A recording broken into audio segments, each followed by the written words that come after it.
Hi, it's Friday morning, and that means it's time for for our cat to come down and complain about. Cat to come down and complain about something. I'm not sure what. So a little bit late. All of 5 minutes. Come on.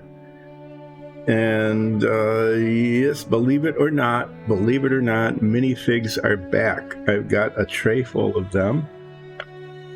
Some of them are duplicates, some of these, which is a major character in our D&D campaign, but this one came out just right. We had some problems getting the top of the staff just right. So yeah, these are fresh off the rosin printer, and I'm going to be painting minifigs once again. It's been quite a while since I've done that. One thing I noticed as I was looking at these after priming them is that compared to the submarine parts, I'm going to do a flip. It's not Sub Wednesday Friday. The submarine has been banished and will appear only on Wednesdays again for a little while, because I've got a lot of these minifigs that can be painted. What I was saying is that compared to the submarine parts, these things are huge. I always complained about how, painting these things because they're just so tiny and so on and so on and so on, but it turns out that the submarine parts are way tinier than these.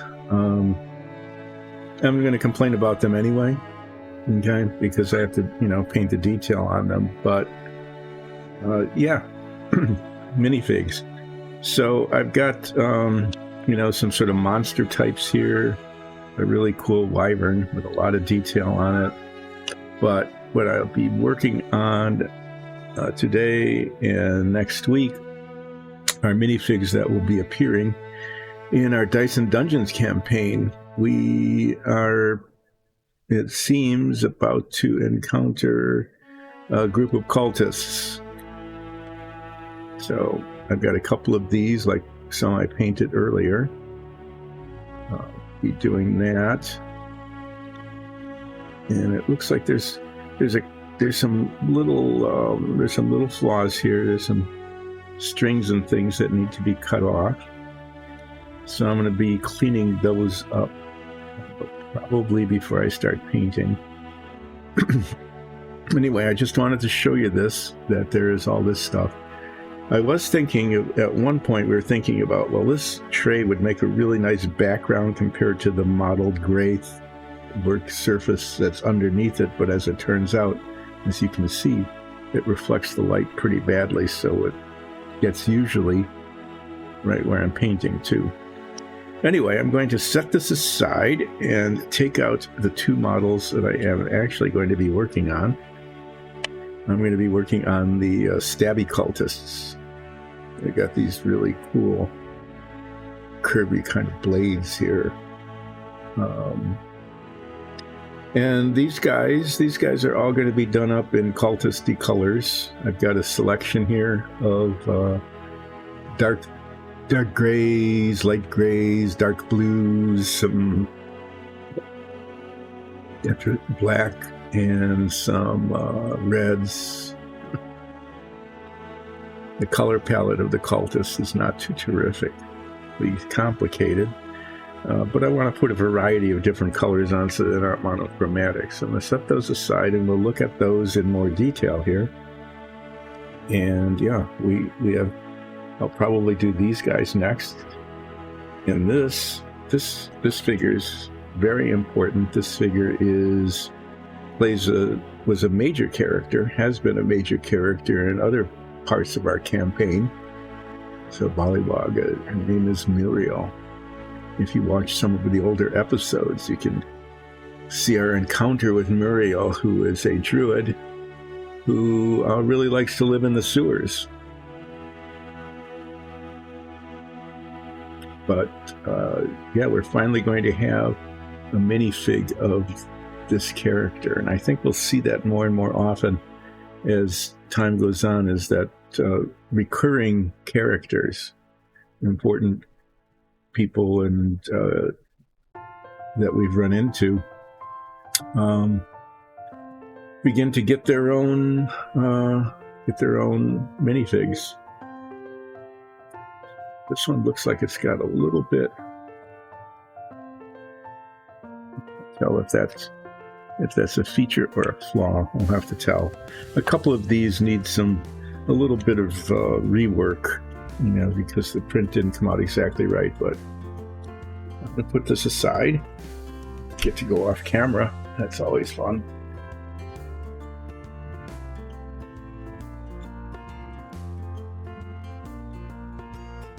Get to take a look at the stabby cultists. See what we've got. I haven't really looked at these up close, okay, so I'm not really sure. As is typical, their skin tone is going to be very white. I could use bone white, which is very, very white. I'm going to give it a little bit of color. I'm going to use ivory on it. I'm going to need to look.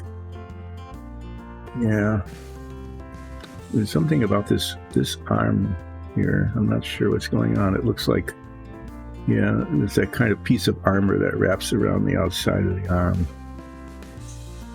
So they're just going to be wearing leather.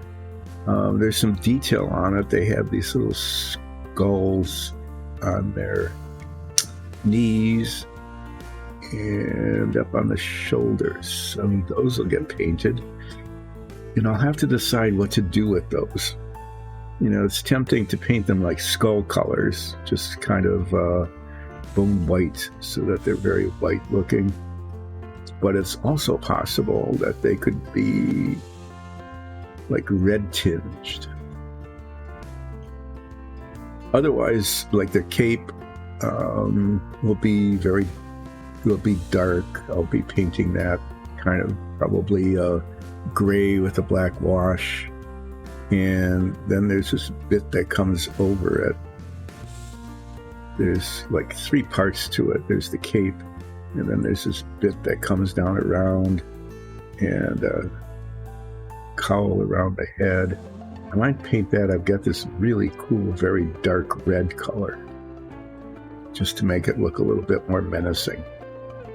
So what I'm going to do is, I can't see up close with my glasses on because they're trifocals, and there's one little spot like right there at the very bottom of the lens, and painting looking like that is not easy.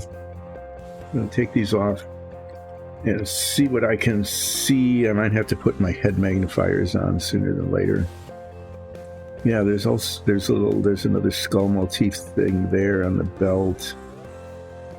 I don't want to overdo the colors.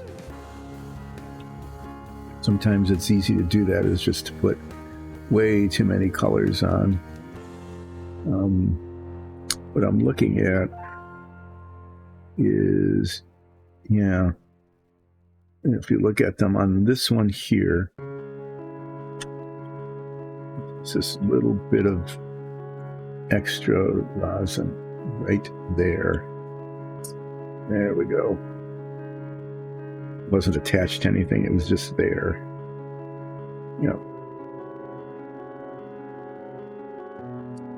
And I think I'm going to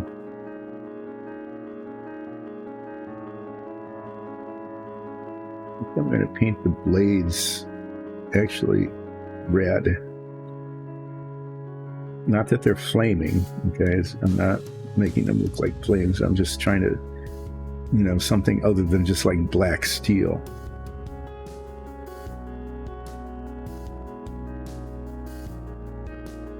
Skull motifs.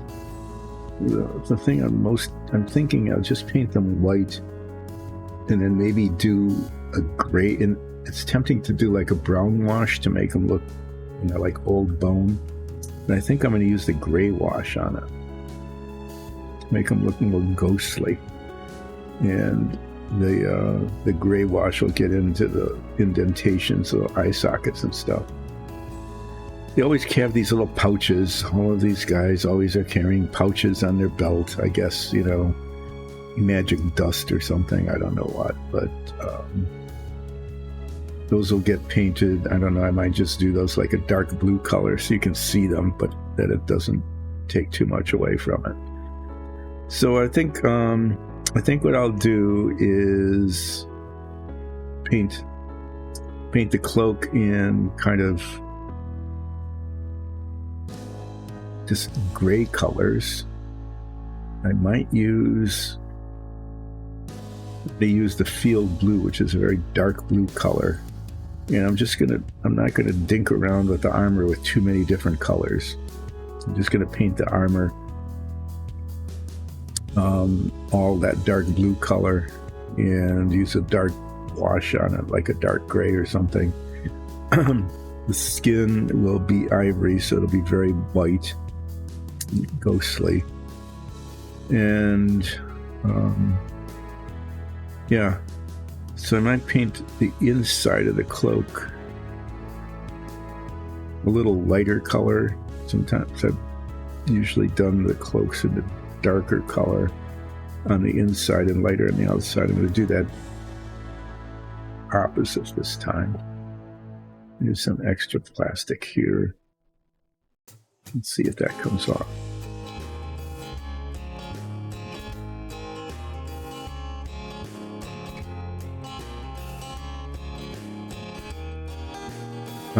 Yeah, I'm just playing around with different colors, and so the inside of the cloak I'm going to paint this neutral gray, and the outside I'm going to paint the dark gray. And then this part that comes over, kind of down about it, hard to see where the demarcation line is intended to be. It's pretty clear here that there's an overlay, but I think it comes up. Let's make something up, and then the hood I'm going to paint. Great, I just broke it off. Nice. Trying to fix it, and I broke it, so I'm going to have to fix that. Oh my, oh my, oh my. I thought things were going okay, but nope, not so much. Didn't realize how fragile that was. I'm going to have to be off camera here while I find the piece that I broke, because that's not a good thing.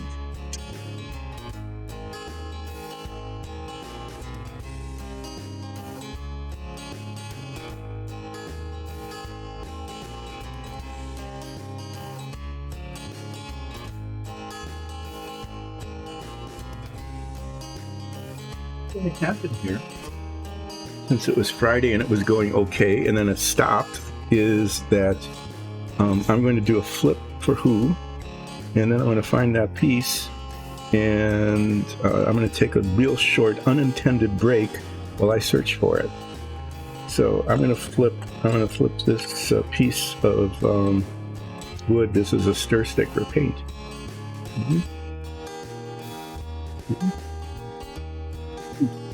Yeah, sorry about that. Things like that happen. So I'm going to do a real quick break here so that you can go get a cup of coffee or something while I'm crawling around on the floor looking for that little piece of gray plastic. Be right back.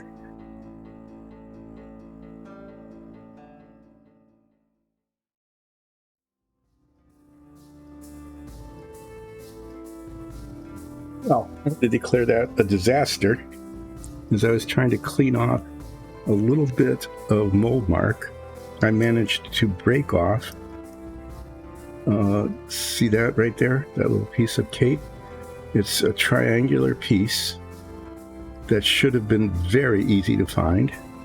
There's just a little flake that kind of fell, but I searched all over the floor, and the counters, the shelves on the workbench. I don't know. I don't know how something like that could disappear. It would be a pretty easy fix to replace it. And it's really, I'm really annoyed because the rest of the model looks really good. Oh man, I can't believe that. I was just scraping off a tiny little bit of a flaw, and it fell off and just totally disappeared. So,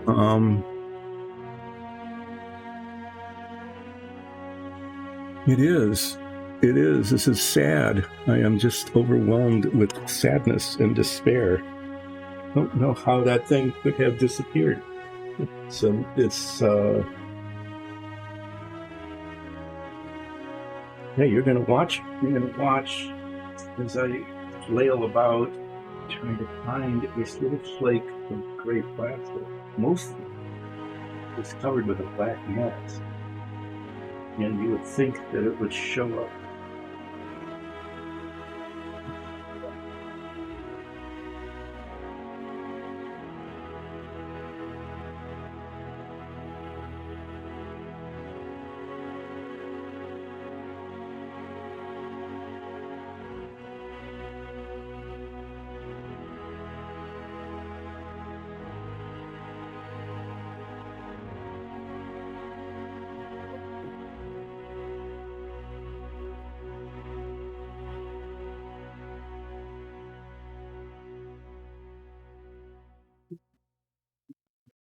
Piece, and I'm finding it. I saw it fall. It sort of fluttered, because it's shaped like that. This is turning out to be not relaxing and not painted with dice and gummy.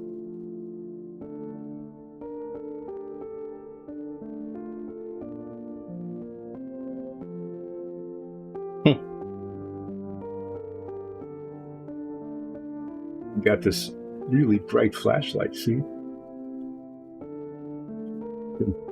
See things.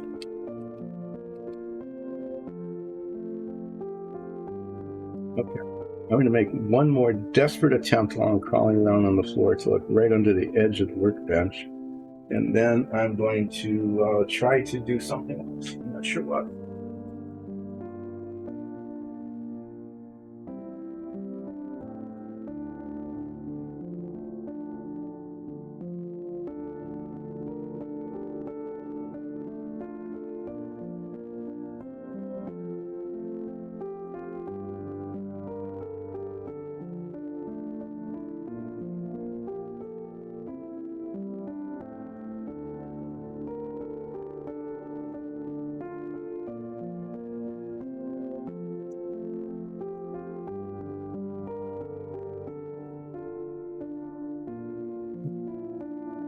Okay.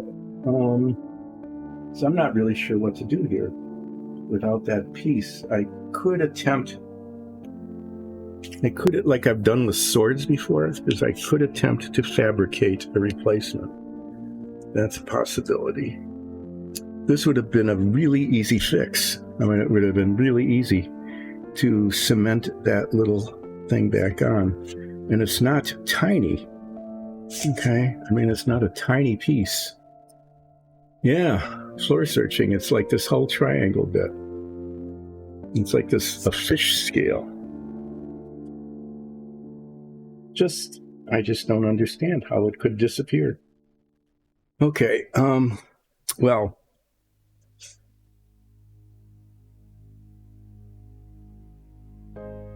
these are not easy to print, okay? Not easy at all.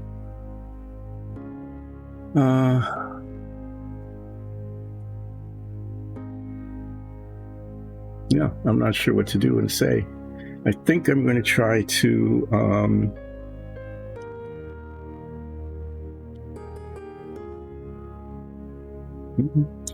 don't know. I'll just do one, I guess. And if I find it later, I'll put it back on. So, yeah, there it is. There's not relaxing floor searching with old guy on Dice and Dungeons.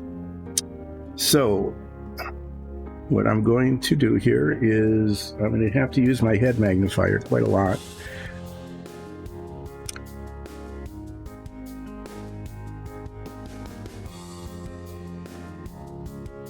I need to see how this is done. Okay. I usually like to paint the hands and the face first. And what I'm seeing here is that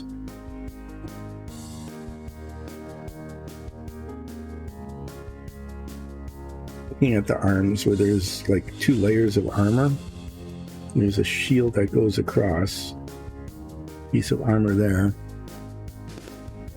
but it doesn't go all the way around. It looks like there's an edge and then it's kind of wrapped around. But I'm concerned about putting too many colors on this. So what I'm going to do is the hands and the face. Okay.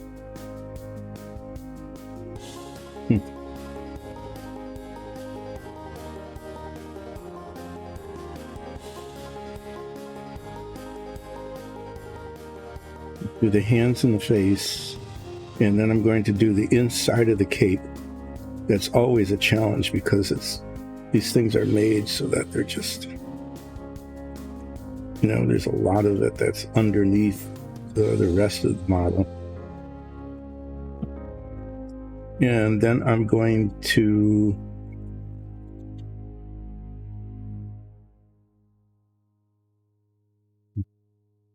looking at it this way, there's hopefully I'm not going to keep breaking it, but there's a couple of little lines here.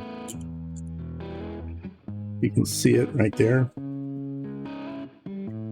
There. Like a little bit of the support structure is still left on it.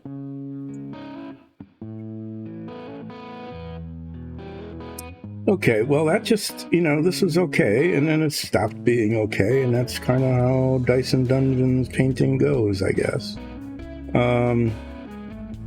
Yeah, so I'm going to try to keep the colors to a minimum. I'm going to paint the hands and the face, do the inside of the cape. All right. There's this thing that wraps around the outside that I'm going to do in dark red just as a contrast, where the rest of this will be dark. The body armor, I'm going to paint field blue, which is a either medium or field blue. Yeah, I think I'm going to do the lighter color, the medium blue that will show. It is, isn't it huge? Look at it, just keeps getting bigger. I think I'm going to do the medium blue.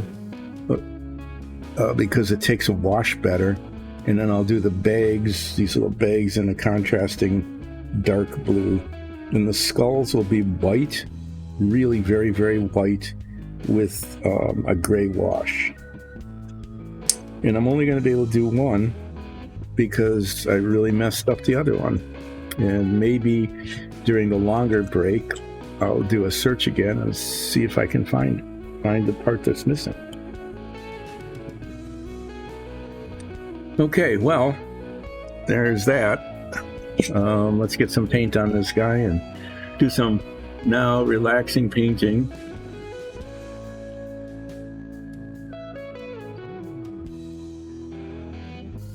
Relaxing painting part, right? Oh my, what a day, what a day.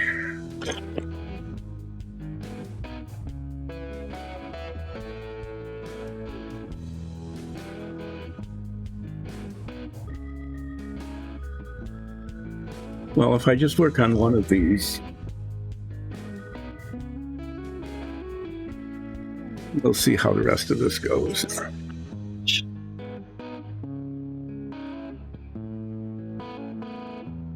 Need very much of this because there isn't very much of the flesh tone, the skin tone, the ghostly white.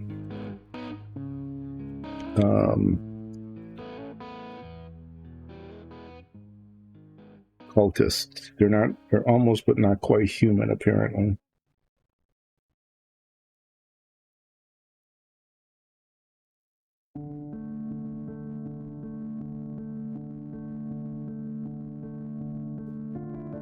Well, at least we're getting some painting in. We're not getting relaxing. We're getting painting done.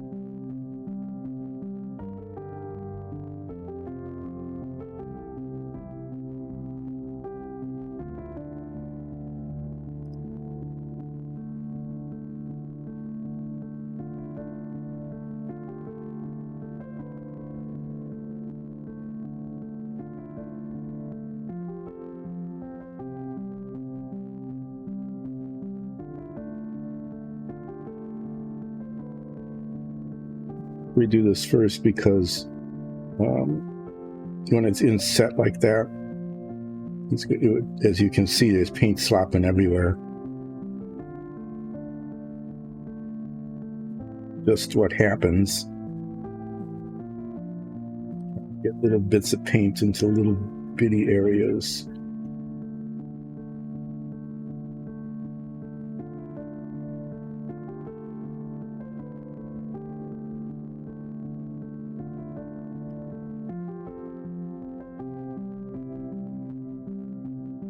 The detail on this is really quite good.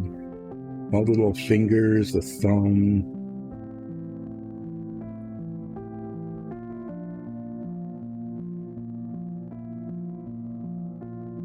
And we've got this really light gray wash that I'm going to use on the skull.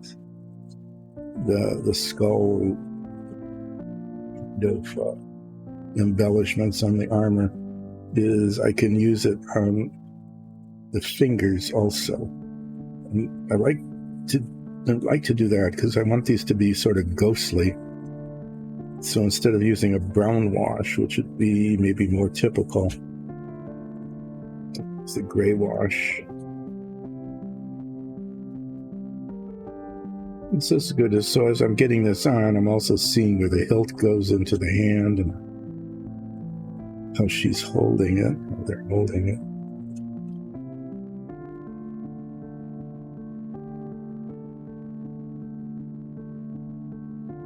As is typical with painting these minis, when it's just primed, it's sometimes hard to see where one feature starts and the other one ends. But when one slops paint all over it, it goes outside the lines, so to speak, then it becomes clearer, and then you can come back with the other colors.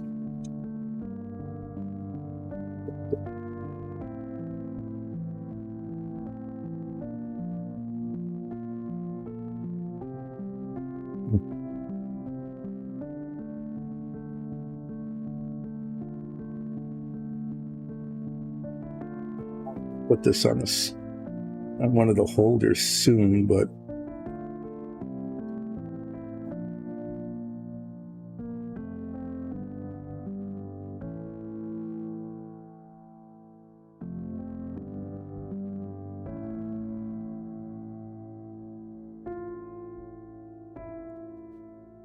so if I were, just go ahead and do that.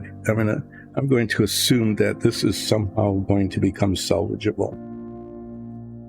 Okay. That I'm either going to be able to fabricate a replacement for that missing part, or that during the more extended, where I usually, try to get something maybe to eat for lunch or whatever, I'll be crawling around on the floor because things don't just disappear. We don't have like a interdimensional portal down here in the workshop. So I know that piece that broke off still exists somewhere in this universe.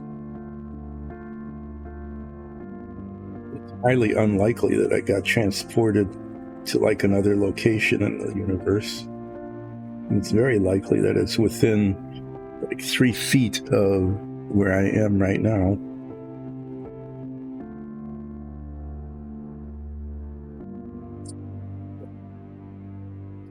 Be painting the inside of the cloak, which is unaffected by the disaster that I wrought upon myself just a little bit earlier.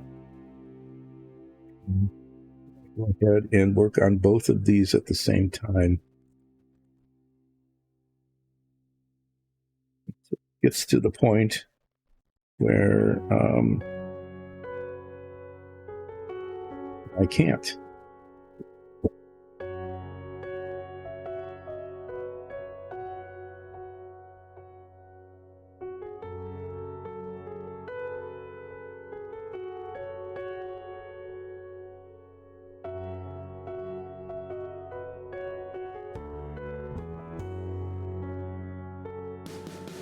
No, it's just a little plastic model, but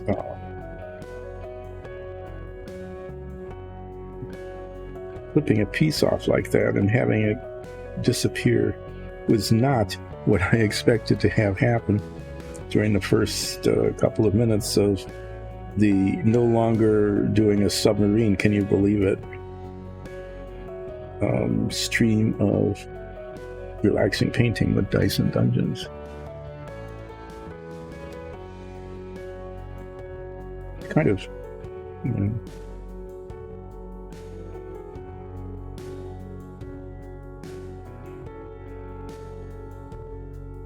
I'm going to paint these curvy blades bright red. I think I'll just do black on the hilts. And you want to be able to see the hilt, and you don't want it to, you know, be the prominent part. Play around with that when the time comes. Wow. Okay, it's going to be a day. It's going to be a day like that. I had one of those, I think Monday was like that. I mentioned Monday was, you know, have you ever had a day where if you feel like you touch something, you're going to break it? I felt like that on Monday, and I ended up not breaking anything, which was kind of nice. But I didn't have that feeling this morning. I thought, you know, this is doing some minifigs. This is going to be kind of nice and different. It's not going to be a submarine. And then I did break something. So apparently I need to be careful today, because in fact this is a day of if you touch it, you will break it. I'd like to use a little bit of a broad bristled brush for the inside of these cloaks,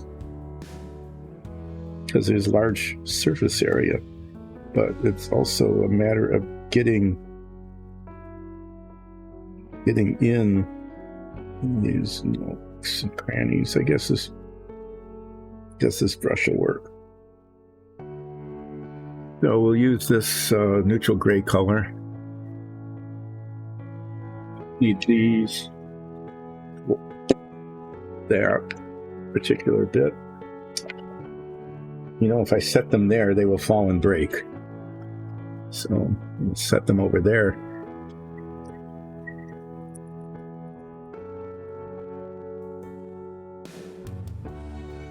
Yeah, so let's see, I'll be going on for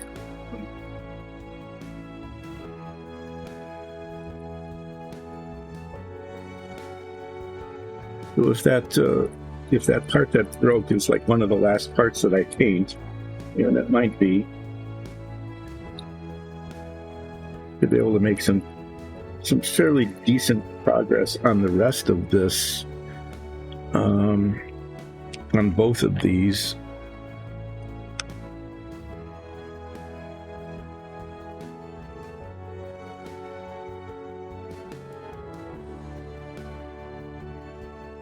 I mean, it just is behind everything.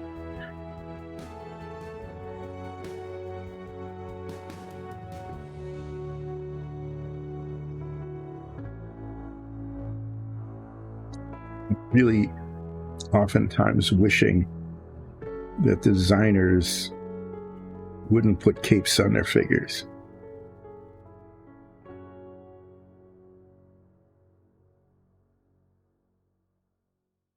Well, it become a challenge, kind of an unnecessary challenge, right?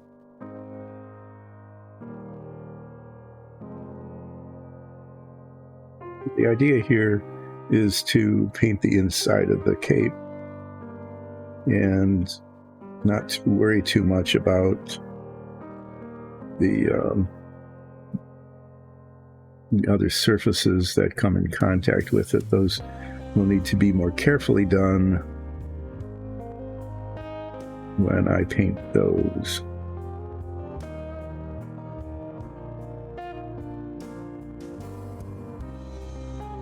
So this is a nice, it's called neutral gray. It is in fact a very nice neutral color. And I'm using this lighter color on the inside of the cape rather than a darker one, so that the rest of the armor kind of contrasts with it.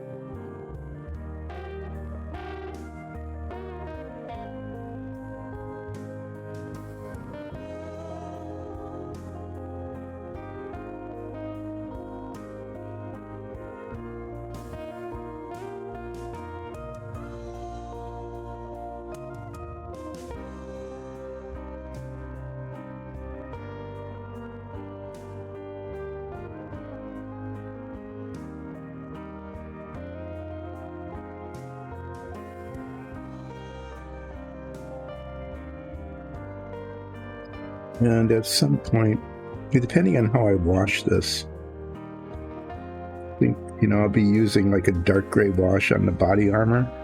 I'm going to be using the neutral gray because that does show wash. If I use the same color wash on the inside of the cape, that would be good, because then as I put it on, I don't have to worry about the boundaries there, like getting it on one and not on the other.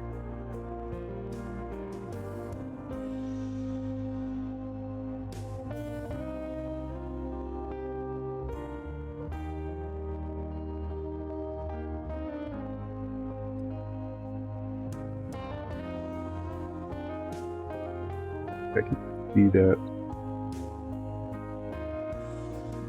So this is like the parts that will show, like there, looking down at it from the top. Couldn't see that in any other direction, but there's an area right behind the arm there that would definitely be visible later.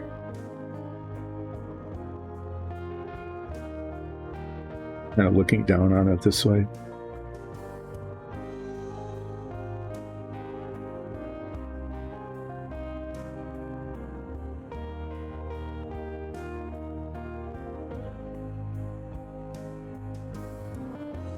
This brush is taking a beating, pushing it up into those spots.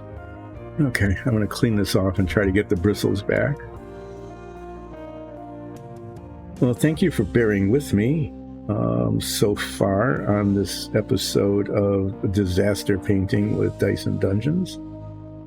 If you didn't catch the very beginning of this, what happened was we had these rosin printed figures that are hot off the press, more or less. They're not hot anymore. What I mean was that they were just very recently done.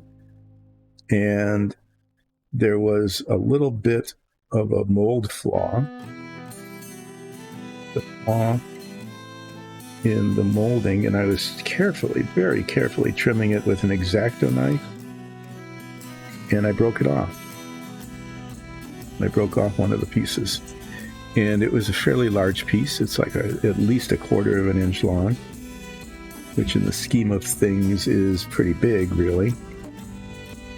And it fluttered, because it's very light. It fluttered down like right along there, and I thought it would be fairly easy to find it, and it isn't. It's turning out to be very hard to find it.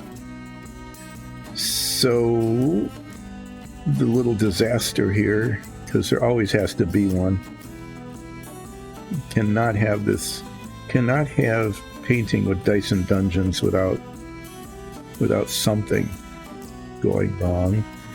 But this happened really early, like right at the very beginning. Sometimes, usually the thing that goes wrong waits a little while before it happens. This didn't wait. This happened right away, and it's pretty serious, because this figure can't be completed without that. And so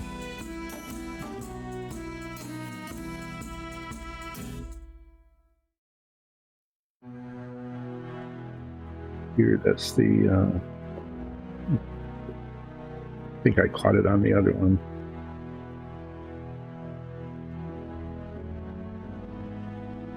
Yeah, so I paused things for a little bit so that I could crawl around on the floor was great fun attempting to find it, and I couldn't. That was really not good. So somewhere within a couple of feet of me, down below, because gravity pulled it down, that's what gravity does, is a triangular piece of tissue thin rosin that if I can find it, I can repair pretty easily, but I couldn't find it. I have no clue why that happened.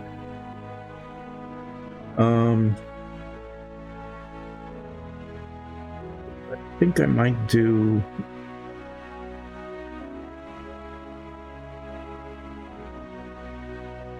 these little skull motifs. I think I'm going to paint them next.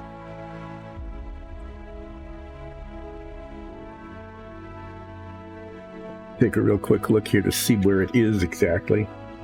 There's one on each knee. Those are pretty obvious.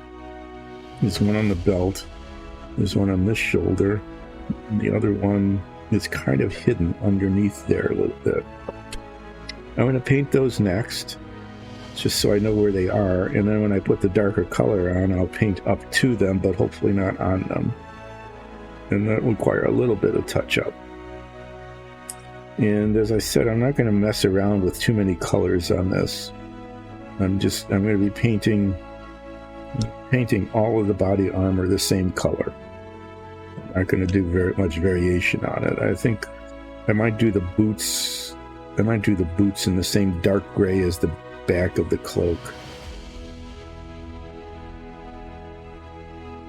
You know, just to give some weight to the bottom, but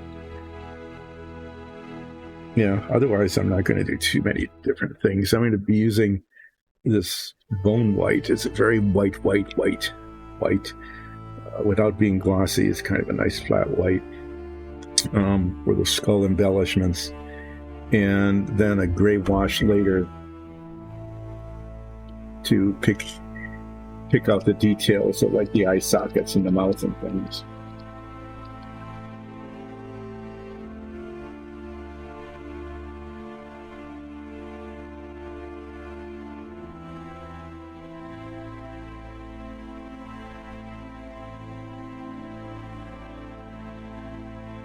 You use the little brush again, mainly just to make sure that the paint gets in the spots where it needs to go.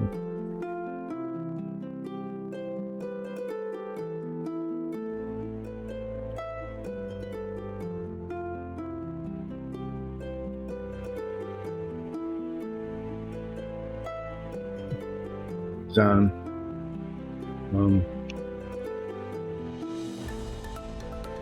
See where I'm painting.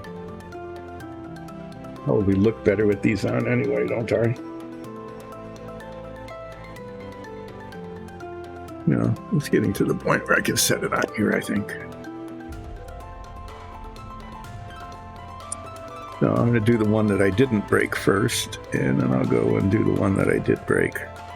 I'm painting both of these with the expectation that I'll be successful somehow in either finding or replacing that little piece that I knocked off.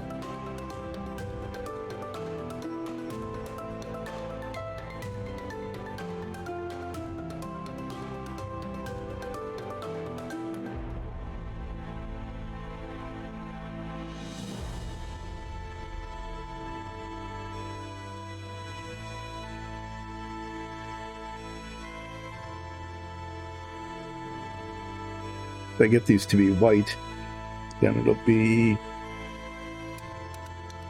a lot more evident about where they are.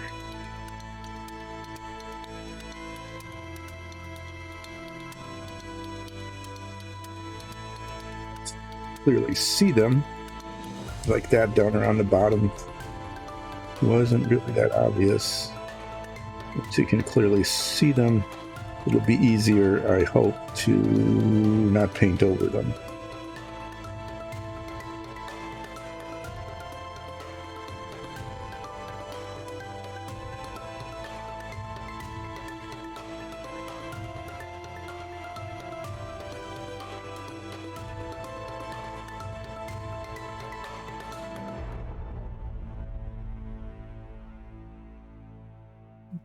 Other one here on the belt.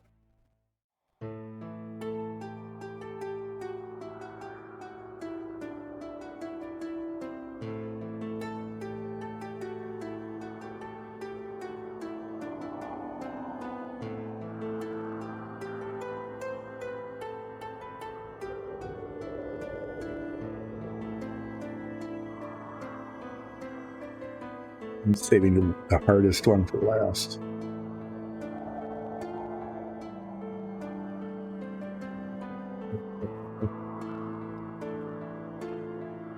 I'll do the other one. I'll do it in reverse order. I'll do the harder one first. Harder meaning that it's up against an already painted area. These shoulder ones are not that very well defined.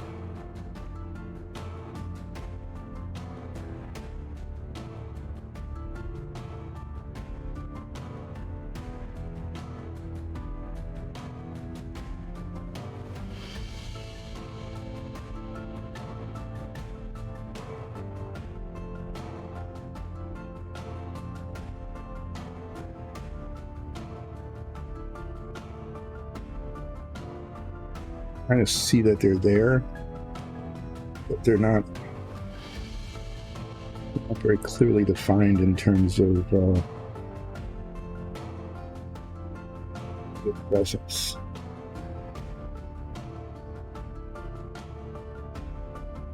Okay, looking at it this way, those are the eyes there. Okay, as the paint is drying, it becomes a little clearer where bits are. Okay, so there's that.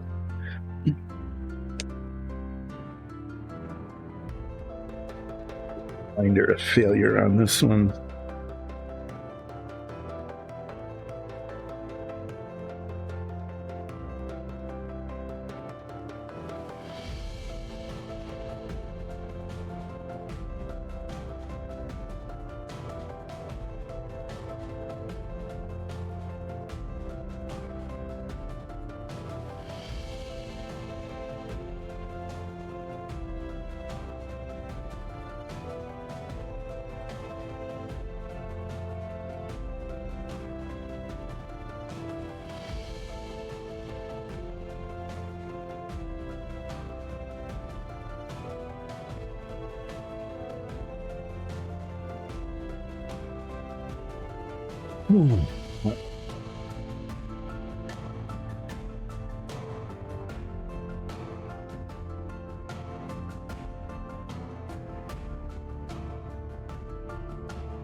So my options with this one that I broke, these I'm perseverating about how I will deal with this.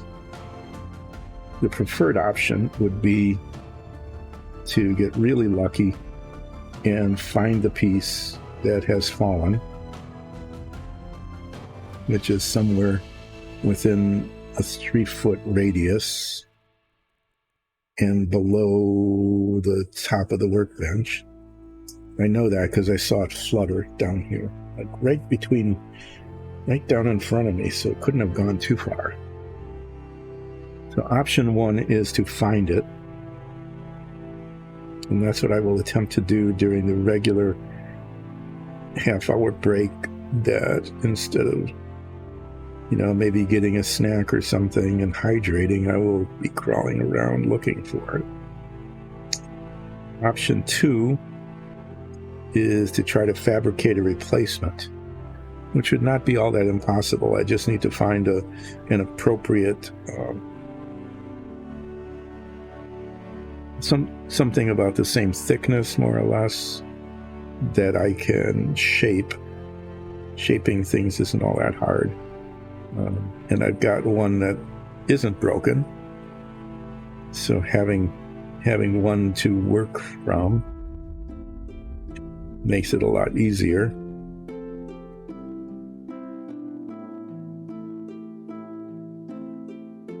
In terms of getting it to look right. And the third option is to abandon the project say, oops, sorry, I guess you'll have to mold another one and start over. So we'll either have just like one of these stabby people instead of two, or the new ones will be done on the rosin printer, and we'll just start over with it. But by far the preferred option is to actually find the piece that broke off and glue it back on. And I can do that. I'll just do that with a little bit of epoxy. I don't want to use contact cement. I could use that. I've used it on putting swords on, and it holds pretty well. And it's a little bit flexible. So, yeah, I mean, there's a fair amount of surface area there for it to grab onto, and the rest of it's just sort of suspended. So I might just do that because it's done. Once you touch it to it, the two surfaces together, they're stuck. You know, they might wiggle a little bit because the stuff it doesn't get hard. You know, it remains flexible.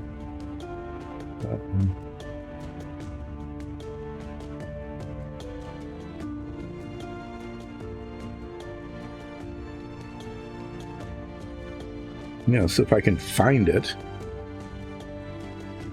I should be able to replace it pretty easily. It is baffling to me. I mean, it's a pretty big piece.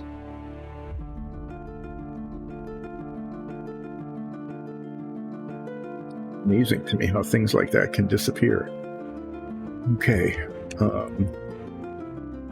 And it's also pretty surprising sometimes how far they travel. If you drop something, you know, they'll flutter. If they're really light like this can, and just sort of flutter away. Or sometimes they'll hit and they'll bounce. I've dropped pieces before, and they show up like 3 or 4 feet away. Just really dropping things is not good. Anyway, yeah, chatting about that. So what I'm going to do next then is I'm going to paint the hilts and the blades of these daggers. I'm going to do that.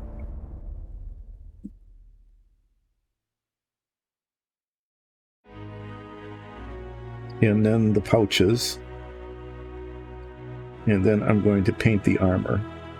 And like I said, it's going to be, I'm just going to do one color on the whole armor. I don't see any reason to mess around with more than one. These daggers, the hilts and things aren't really too much in contact terribly much with anything else.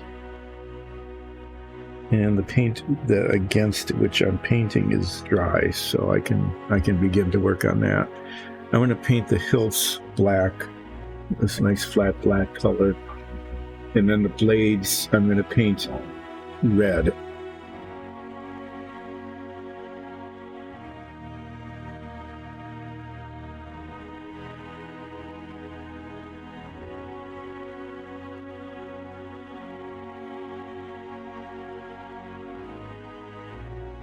Getting a good little rave effect there.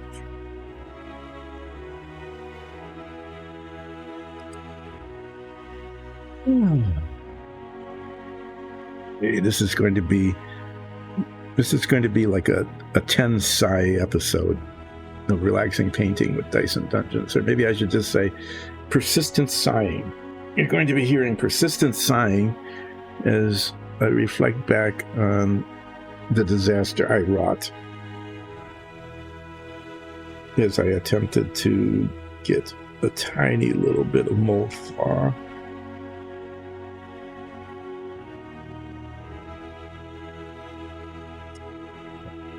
Well, how many times I have successfully scraped tiny little bits of mold mark and things away with an X-Acto knife. And never once did I flake off a huge piece of a marble. First time for everything, I guess. And that was a thing that didn't really need to have first time.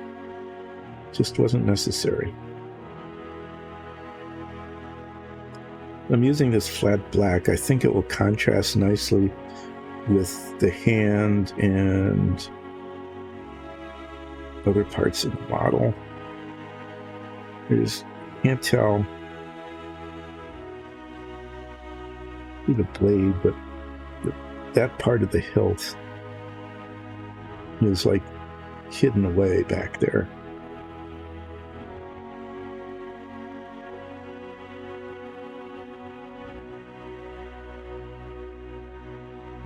Much better defined.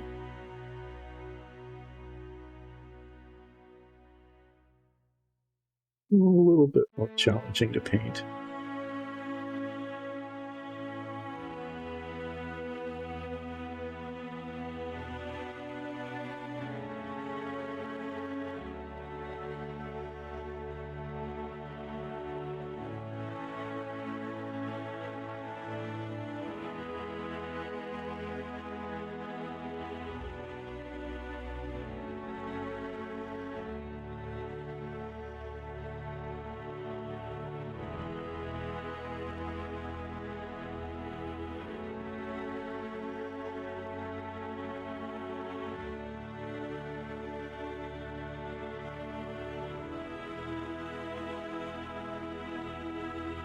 Getting quiet here as I am painting these little hilts, painting up to onto the hand.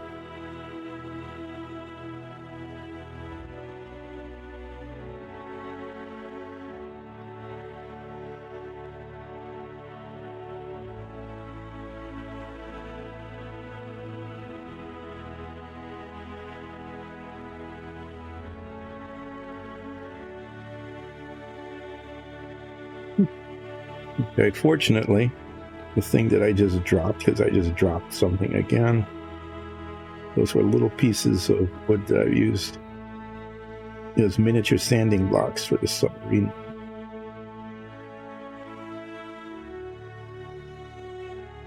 And I don't need them, and if I can't find them, they are easy to replace. So I guess if I'm going to do the, oh, let's drop something and lose it again bit, might as well do it with those, because they don't matter.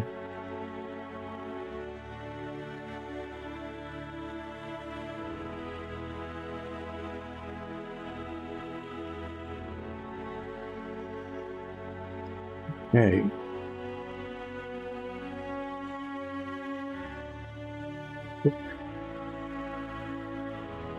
And the other one kind of comes across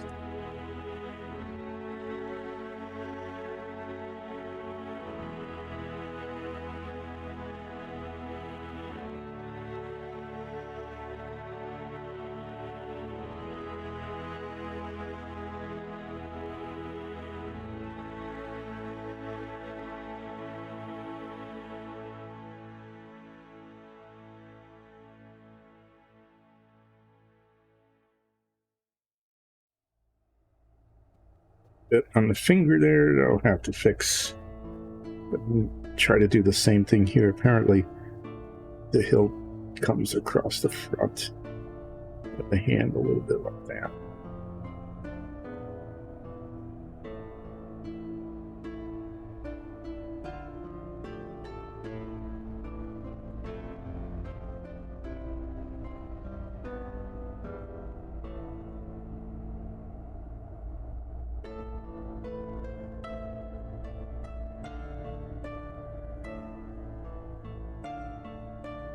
There, tiny little bit right on the finger, and that's obvious, so that'll have to be touched up a little bit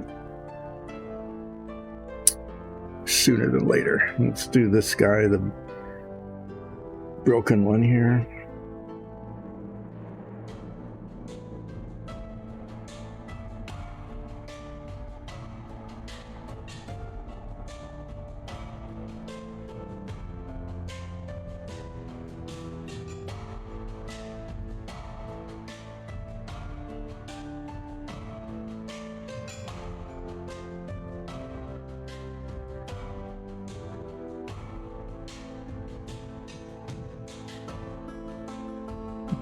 Maybe we should I talk about today?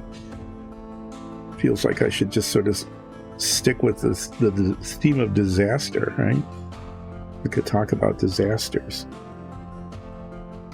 The obvious ones like Titanic and stuff like that. Since I managed to start this stream with a disaster, I guess it makes some sense that I should just continue on that theme by continuing to focus on disasters.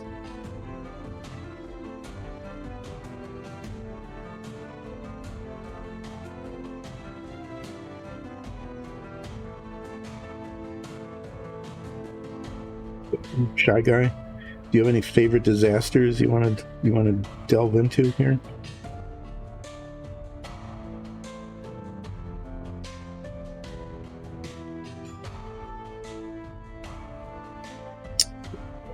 There's almost a disaster there too. I managed to just move the brush a little too fast and bumped into the back of the hand. So there's another spot that needs to be repainted.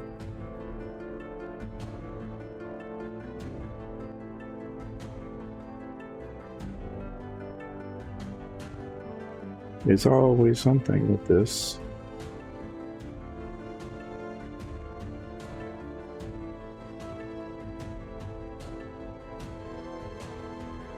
I keep saying, if you look at models, plastic models especially, there's always skill level ratings on them.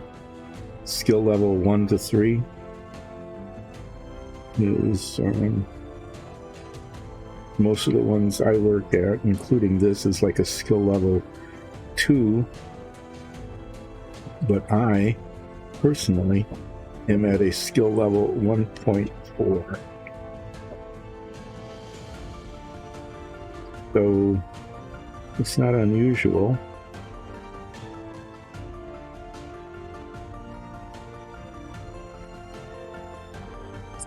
To do a fair amount of touch-up to fix the 0.6 difference between my initial skill level and that required by the model.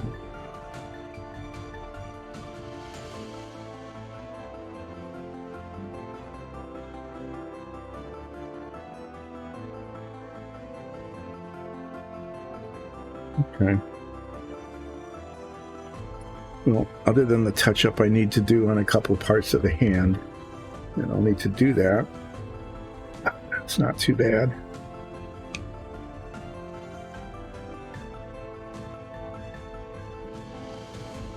Let's see what we'll start working on next.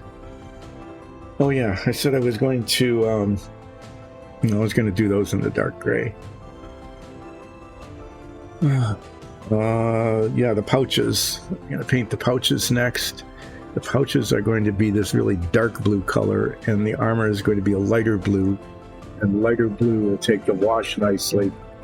These will be, unlike most of what I do, these will be fairly heavily washed. Make them look all streaky and culty.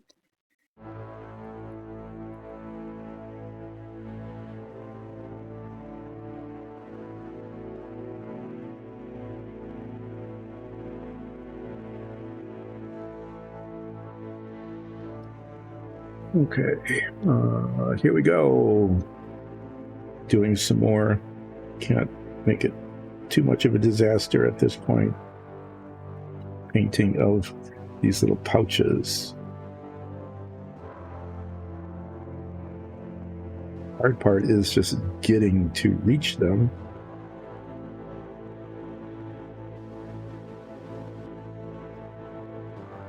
It's tucked way in the back.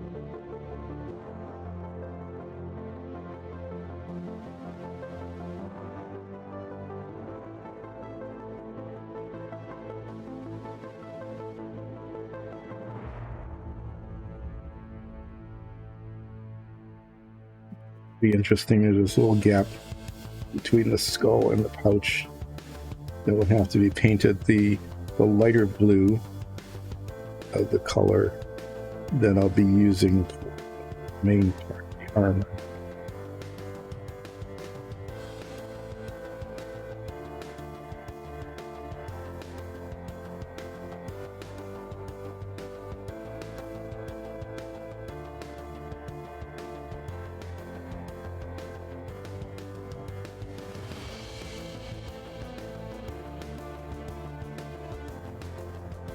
I'm just painting these as darker blue so that you'll be able to see them against the background of the lighter armor.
Yeah, I don't know how, but I managed to touch a little bit of the blue. I was being pretty careful. The white of the skull is this tiny little dot, but I will get the white paint out and fix that. I'll probably fix that after I do the light blue armor, because as I paint around these, the odds are pretty high that some of that paint will get on where I don't want it.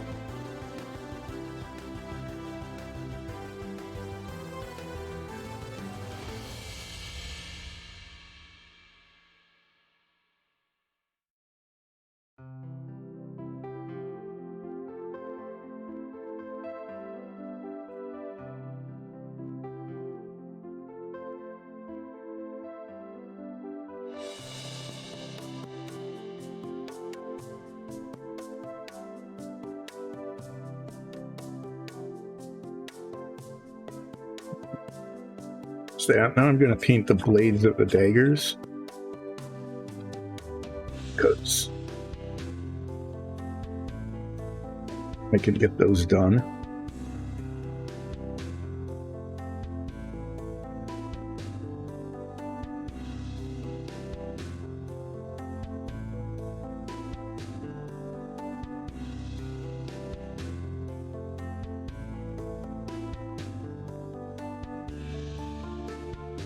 I'm going to use this scarlet red. This is a pretty nice dark bloody red color.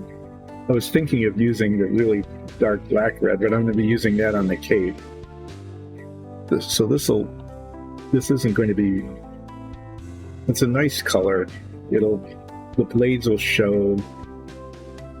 I can always put a darker wash on it if I need to tone down the color. We call it.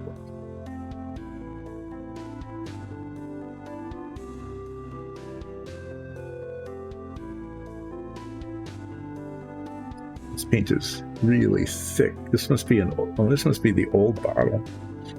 Well, hopefully it'll go on well. If not, if I have problems with this on the blade, then I'm going to have to thin it.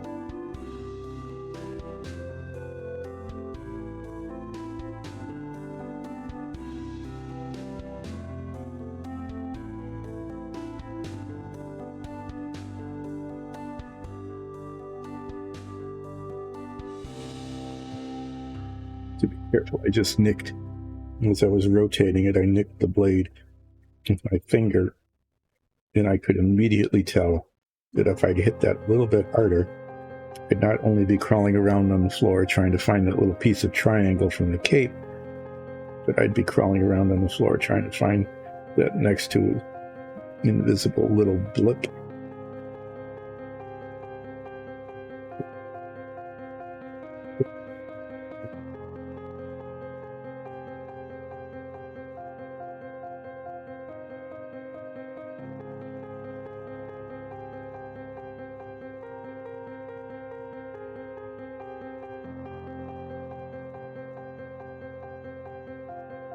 Yeah, this paint isn't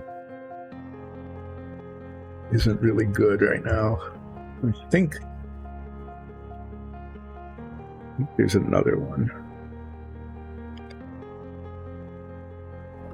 What I'm going to do is just real quickly, I'm going to just put a little bit of thinner in this because it's an older, there's not much left in here. It's very congealed.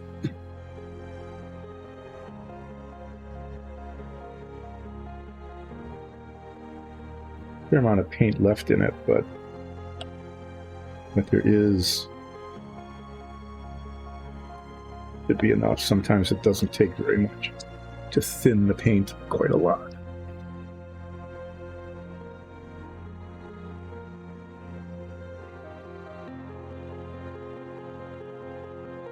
Paint is it's just too thick to use, and it's setting up really fast.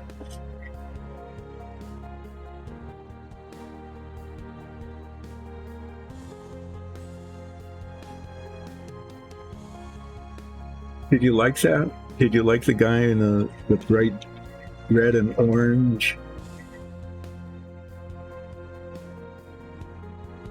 Yeah, I painted one a couple of weeks ago. It was a fire mage. So I painted it all red and orange, like all of his clothes are fire colored. Why not? And I have to say that it looks rather silly.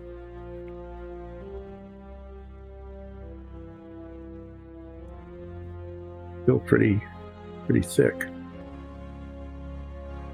Let's see if it's any more usable.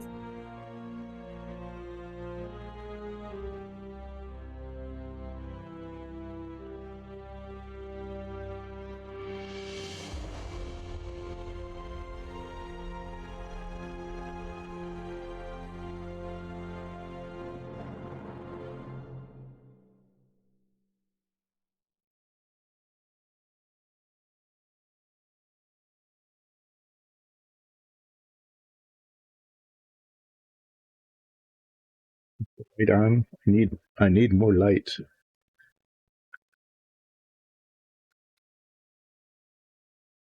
Did my light battery burn out?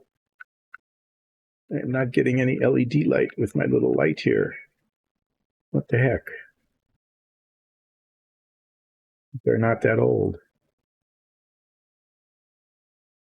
And it's really kind of nice to have that little extra light now. And I guess something else to do during break is to find out what kind of battery is in there and see if we have one laying around.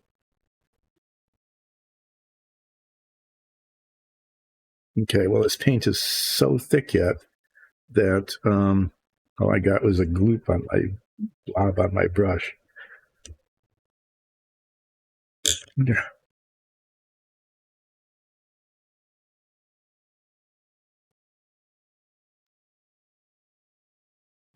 We used to use that a lot for dungeon tiles. There's a whole set of dungeons that it's the same color. This is not mixed well, so it's going to require a lot of stirring, but hopefully it will work.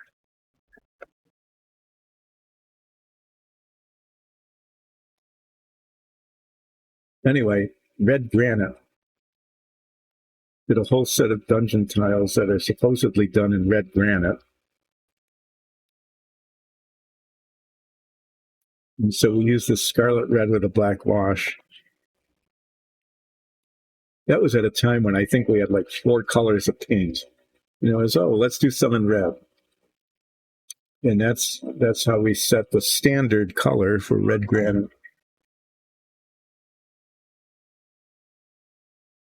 This is a new bottle, and I think it needs a fair amount of stirring. And hopefully this will be, it's much better. Try to salvage that other paint by putting yet a lot more thinner in. But in the meantime, get to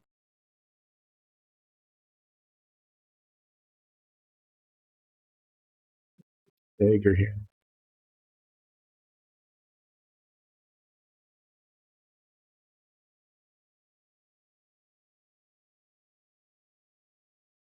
Head magnifiers work a lot better when the light is on.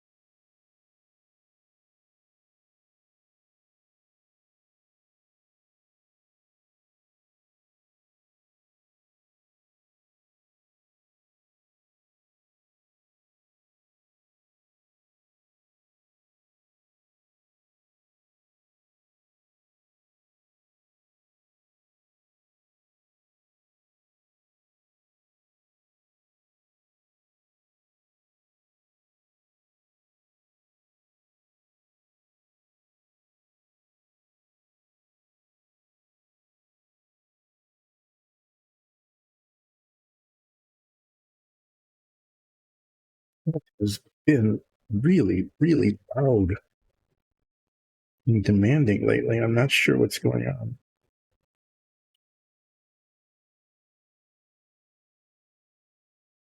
We have 2 cats. We have this one who is just very noisy. Likes to make meows like that. Then we have the other one, and if you watched last on Wednesday, the agile cat actually jumped up onto the workbench right at the end of the episode. It was kind of the surprise ending of that particular stream of relaxing painting with Dice and Dungeons. The cat visitation. So I think those blades, look pretty decent. Maybe with a little bit of black wash on it, not very much. I don't want to make the color disappear. And I think that would, they'll look pretty good.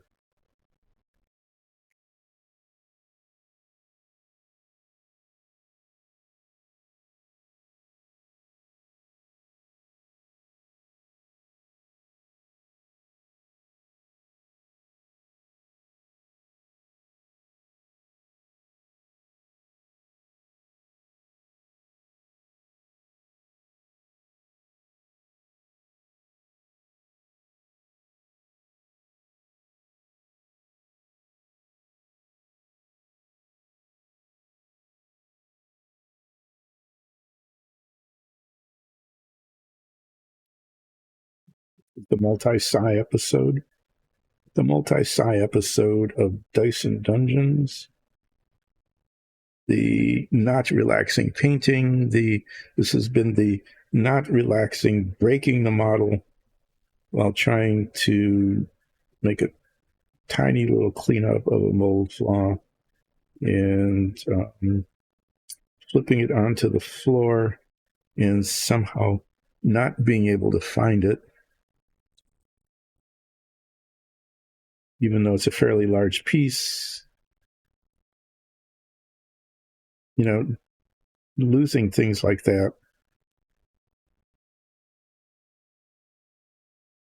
It's It's like socks disappearing in dryers and things. There is another dimension of lost things.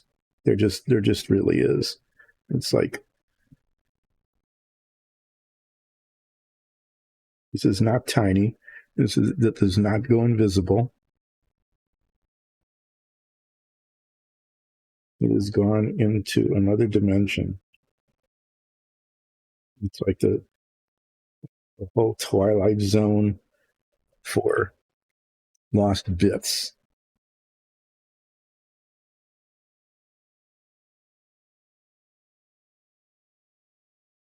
Wednesday, I dropped one of the tiniest little pieces of table, one of the tiny tables for the submarine, and was very lucky and found it pretty quickly. Today, I was not lucky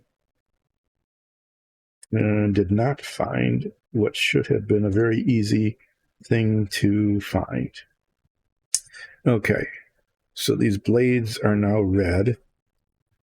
The new paint worked pretty well.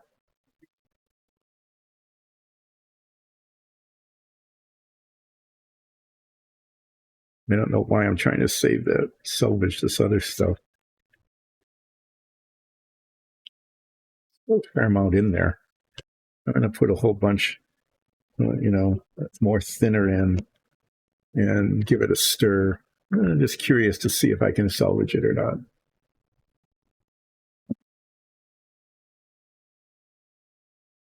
These minis,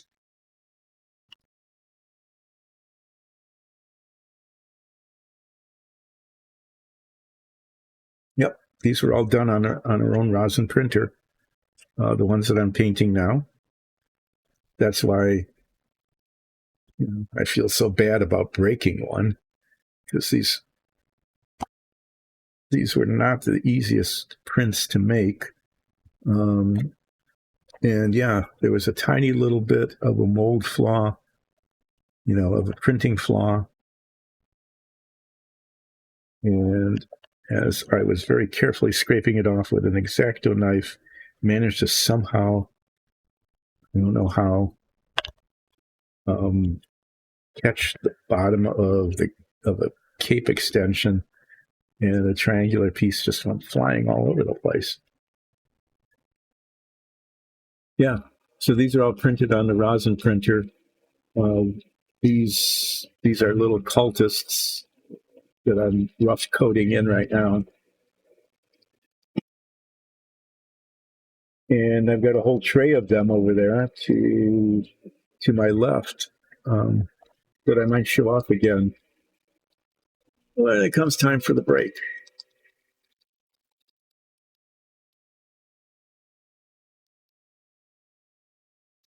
Okay.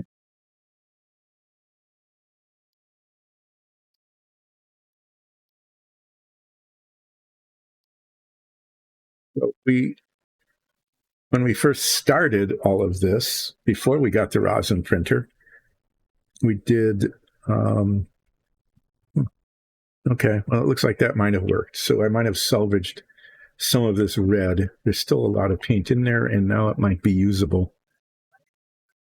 We purchased the minis that we were using, and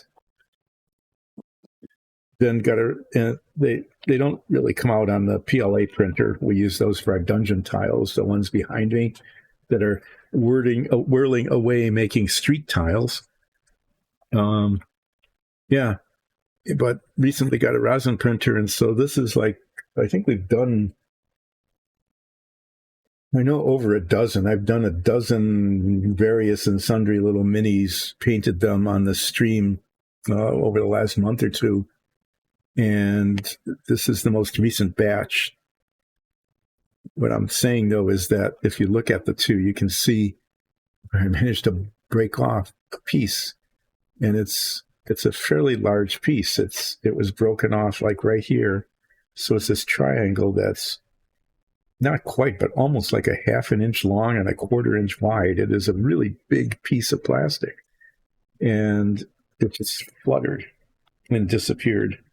So during break, when I normally might get, a little bit of brunch, I'll call it that. I'll be crawling around on the floor trying to retrieve the piece that I broke because I really would like to have two of these, and there's no reason I can't find that. It is just so annoying and weird.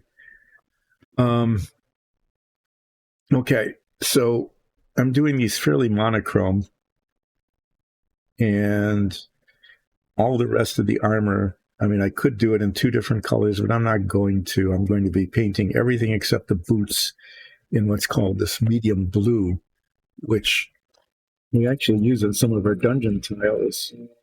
You put a black wash on it, it looks like stone. It's really quite nice. But I'm going to, this is the one not broken, start painting the armor. And I'll be using a tiny-ish brush for most of this because a lot of it is either hard to reach or it's a boundary between one color and the next.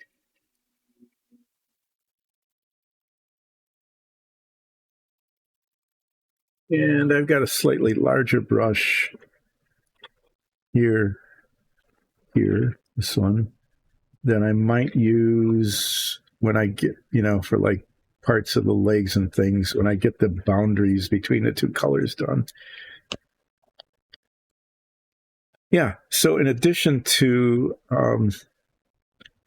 managing to break off part of the cloak, and in addition to not being able to find it after I did that, the light on my head magnifiers has gone out.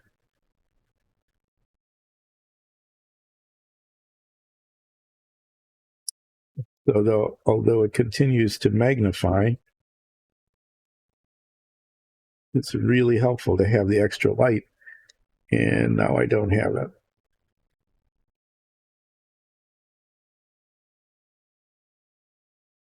So this is actually, it's not that special because something almost always goes wrong. But this is, in addition, this is things going wrong. Things going wrong Friday on painting with Dice and Dungeons. There's a skull embellishment here on the shoulder, and it is fairly ill-defined.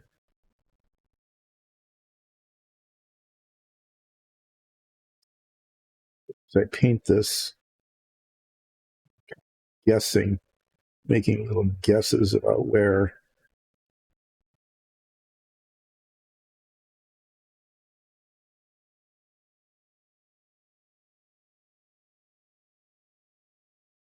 edges are.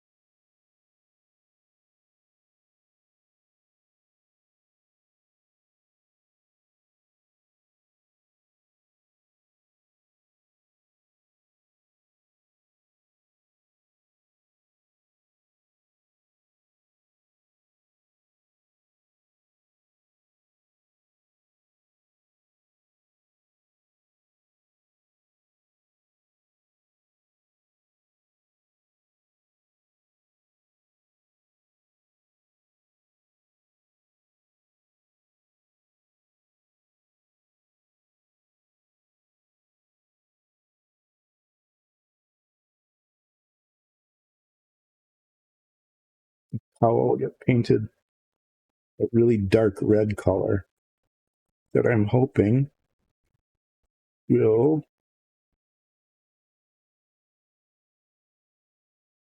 look good in contrast with these blues.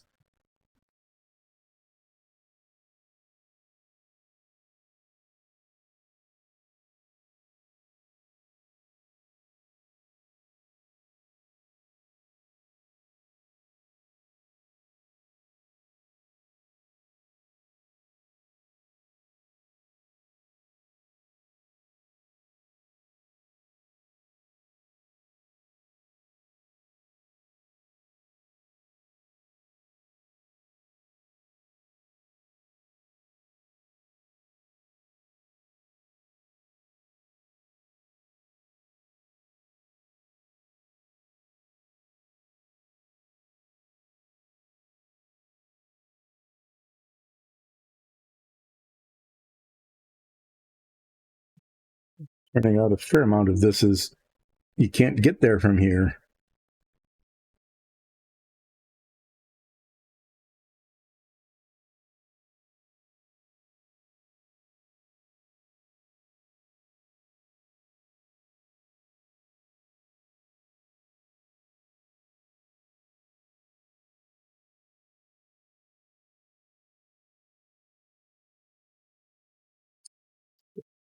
Week is going to be spent searching for the missing part and trying to figure out if I can get the light to work on this head magnifier again.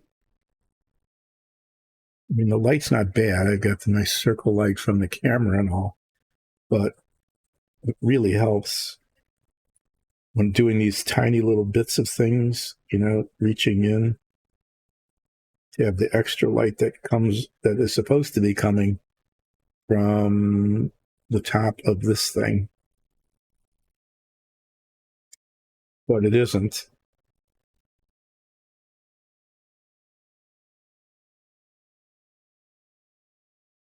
That's the second thing that's going wrong with things going wrong on Friday with Dice and Dungeons. It's not the worst thing. The worst thing was breaking off that piece and then not being able to find it.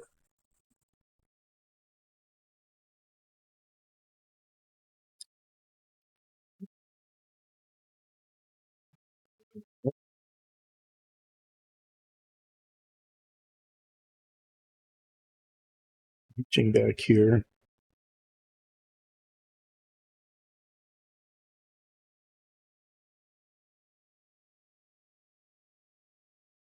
Designer of these models put in a lot of detail,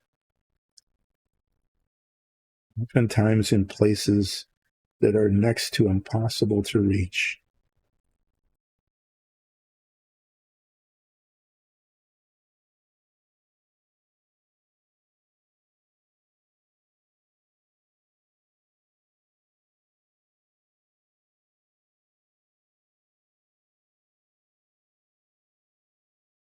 At least for me, they're very hard. Very hard to get to.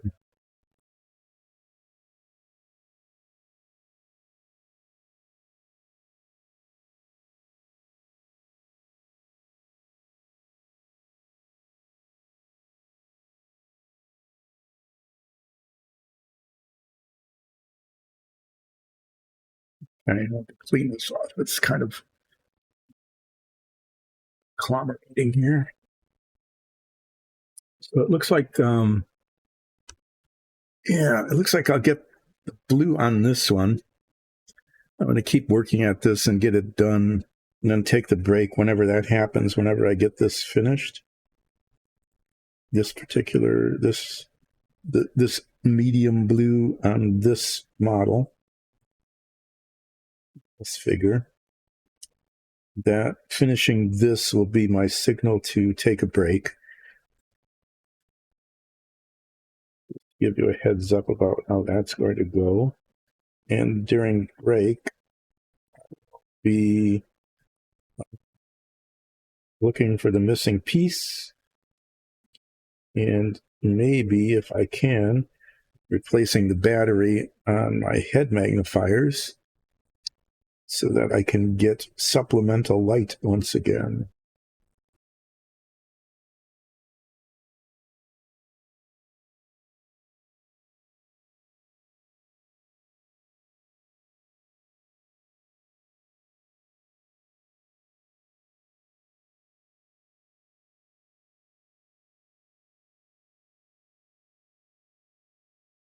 These things are really a lot of help in painting these little bits of detail. The upside is that I can see what I'm painting better. The downside is that I can see much better when I mess up. There's this little spot here.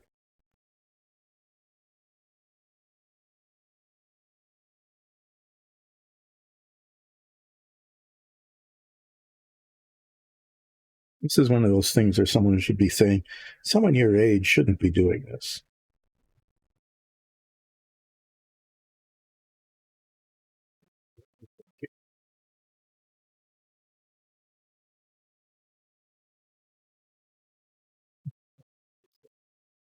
It's surprising that someone your age actually has a hand that's steady enough to do a skill 1.4 painting.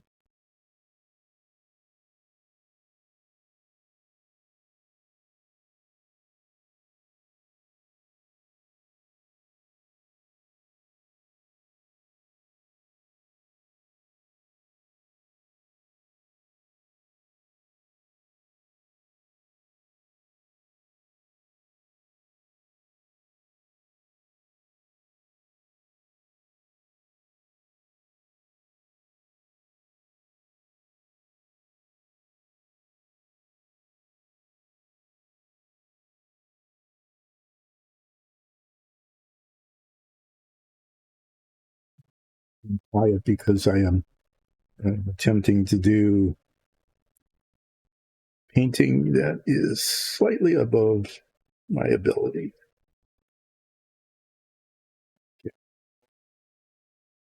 It's this challenging bit here. Clearances are small and the angle is awkward.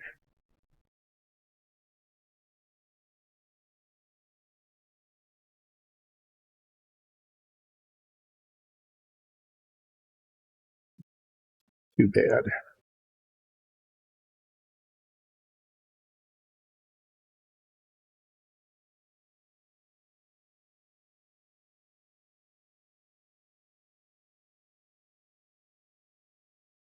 This blue color, especially if it has like a dark gray wash on it, I think looks pretty culty.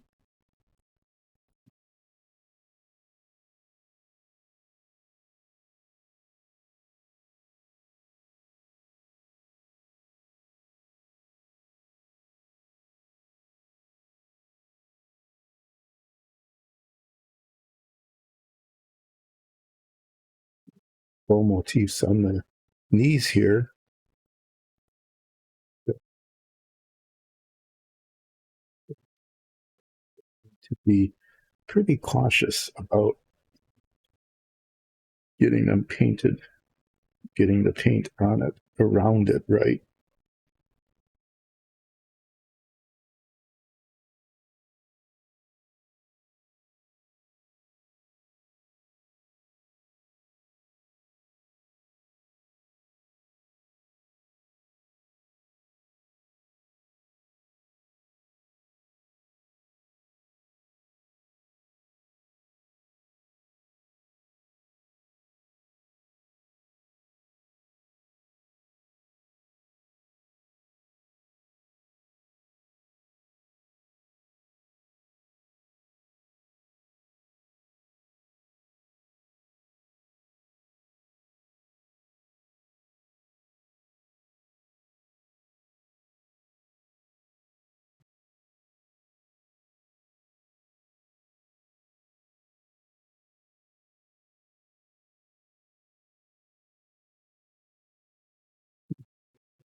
You're going to get paint where you shouldn't. It's better to get it onto what has not yet been painted and will be later than it is to get it onto like the skull.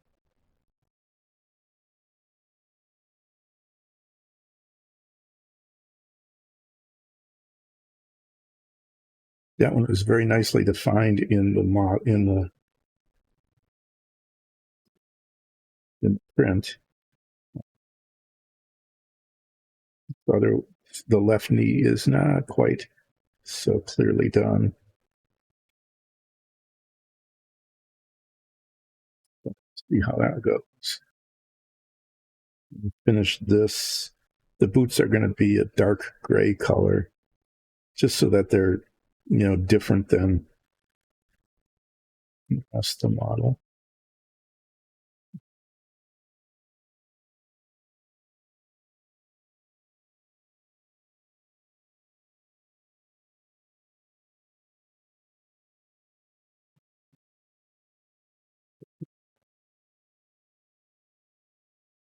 The bags show, that's an adequate thing. I'm going to clean this off a little bit before attempting the left knee.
Got some paint on there, but that's the outside of the cloak, and that'll be painted a different color.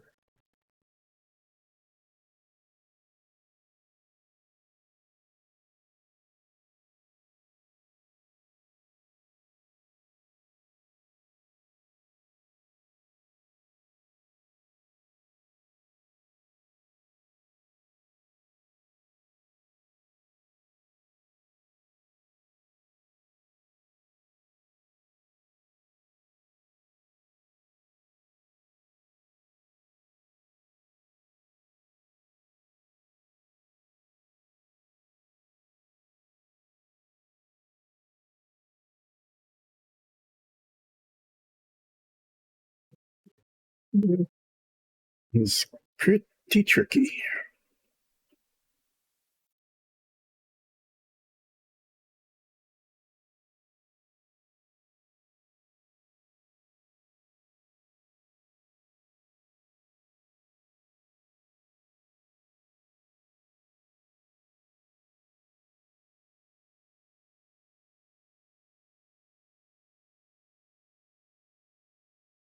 Seems to be okay. Just need to get this left leg down to the boot level.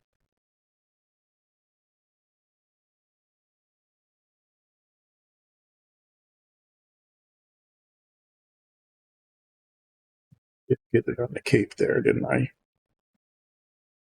Was missing that. I didn't. Right there, right along the edge of the cape. I think that will be fairly easy to touch up. I should be able to get it like that. That's a light gray color.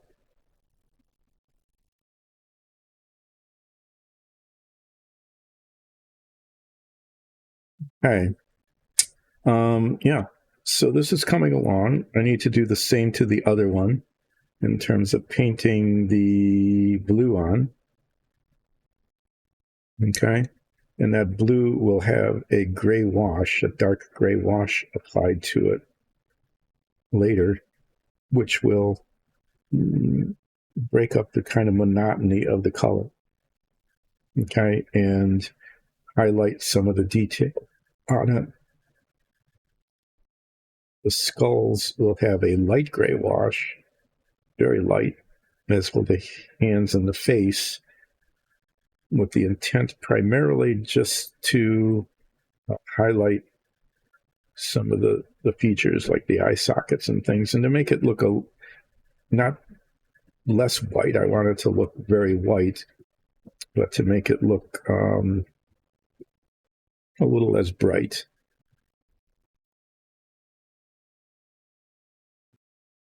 Cat's crawling again. Yep, I'm almost ready to take a break.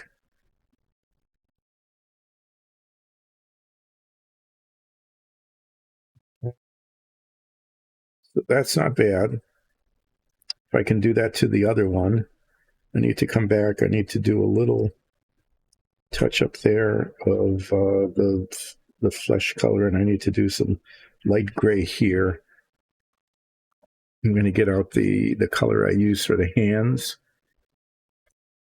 and just since I've got a few minutes before scheduled break time, I'm going to do that. Just little bits of dots of paint, little tiny dots where the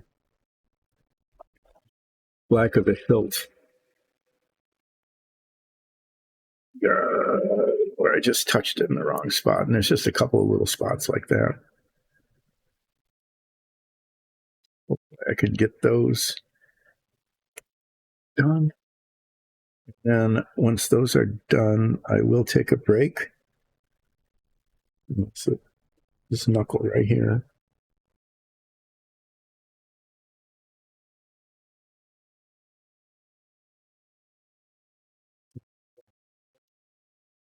This hand looks okay. I need a little bit of that blue on the top of this. I'll come back to that in a second.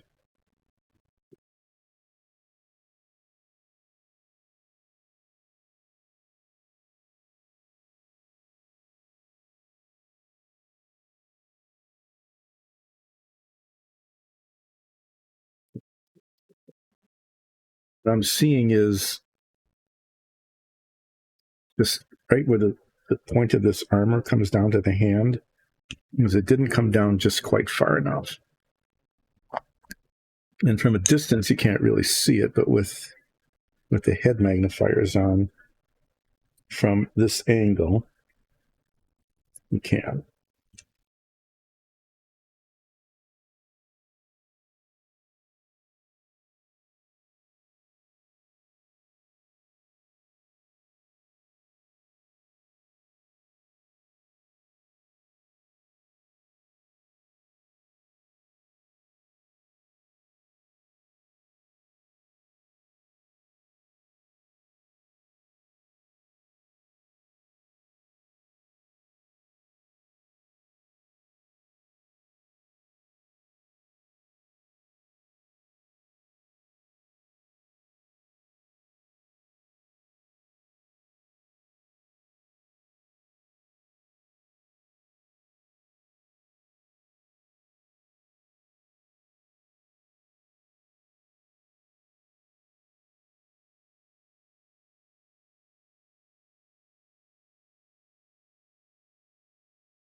That wasn't very much.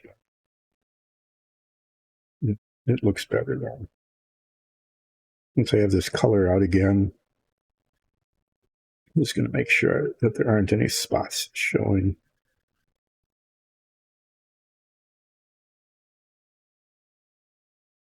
Okay. And then the spirit of touching up, because I know I'll forget about this otherwise. There's this little spot on the cloak that got caught.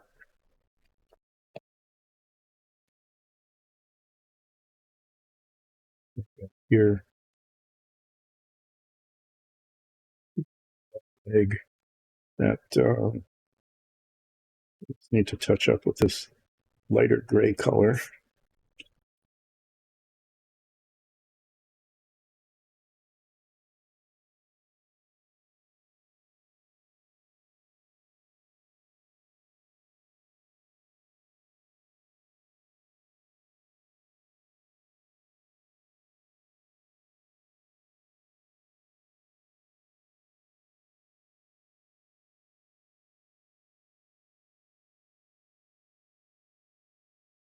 Okay.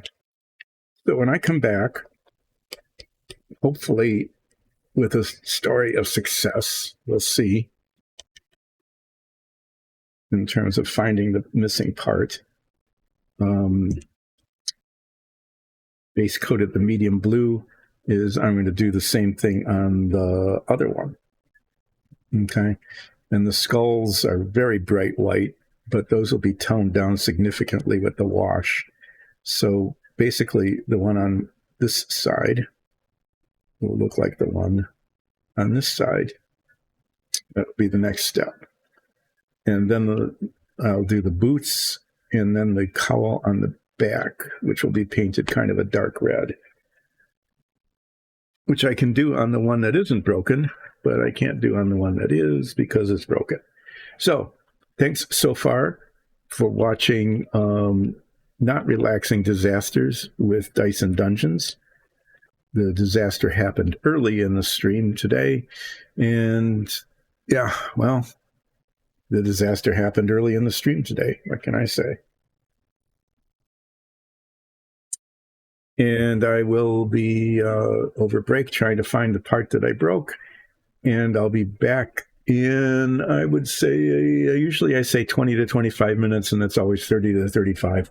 But I'll see you then, and we'll continue to work on these cultists, the stabby cultists with these red curvy blades. Yep. See you in a bit. Take care, and we'll be back around 12:30 Eastern Daylight Time.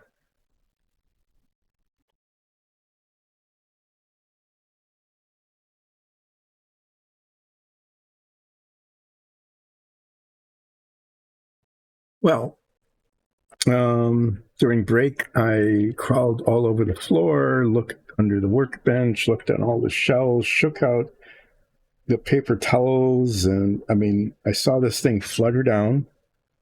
It's not a very large, very small piece. It's actually a fairly large piece, and was unable to find it. While I was looking under the workbench, I found this and said, oh, that might be it. So I fished it out, and it's not. But what I think I'll be able to do, and I'm going to give this a go because why not, is I'm going to use this, which is a piece of plastic of about the right thickness, and I'm going to try to make a new one. Why not? So I'm looking at these, and the hard part, this is actually almost the right shape already. It's a little different than the other one, but that's okay. It's on the back. It's not going to be that noticeable. Is I'm going to smooth this out so that it's roughly the right shape. Okay. And then it's actually got a nice little handle on it. It needs to slide in there and attach right across the top there where it was broken. Okay, so without having to mess with the shape of this little dangly bit too terribly much, really, what I'm going to be working on is emergency repair to try to fabricate this to replace the part that I broke off when I was trying to fix it. How about that?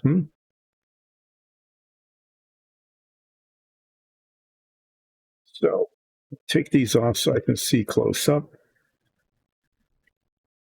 And if I'm looking at this correctly, it is, I'm going to start way too high.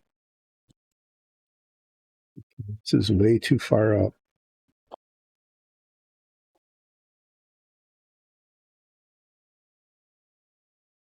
Then, it's hard to make things bigger. It's easier to make things smaller. Whatever this is, it's very hard. Much harder than the thing that broke off.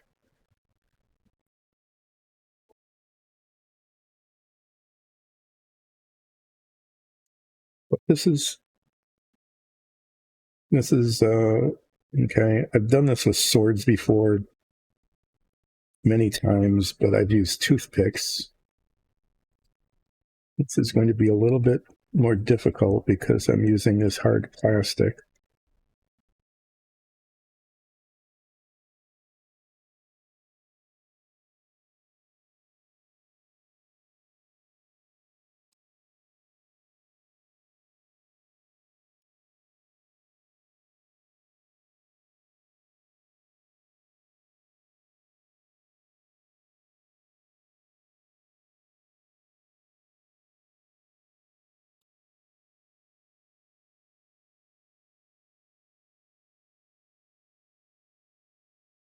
I'm going to get it kind of close to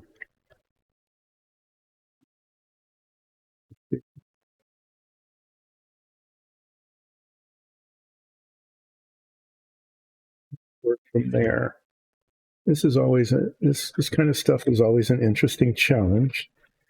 These are kinds of activities that one shouldn't have to be doing if one is careful, and I guess I wasn't. So what I'm attempting to do here,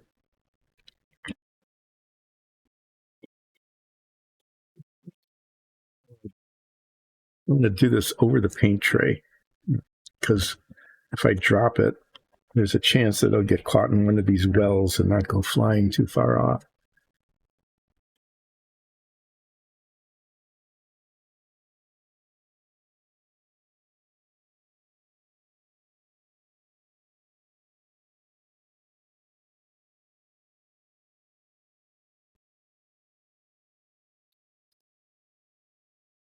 This is not relaxing repair work with Dice and Dungeons.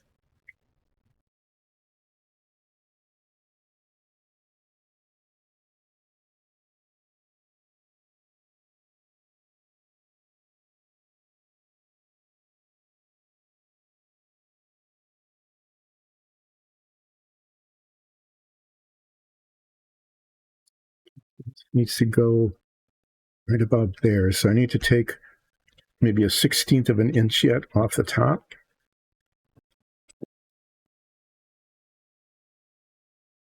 It's a little bit small. I think that'll be okay. But it's about this size. And it's got kind of that rounded character to it.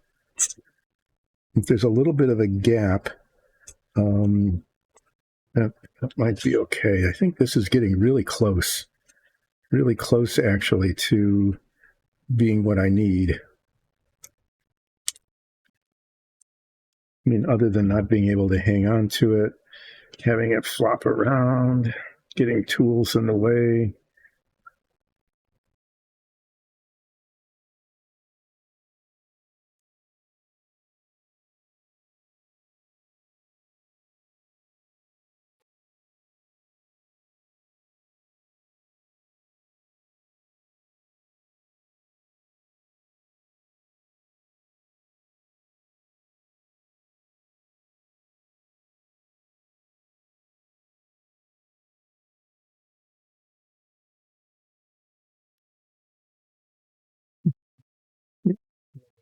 Making it fly across the room.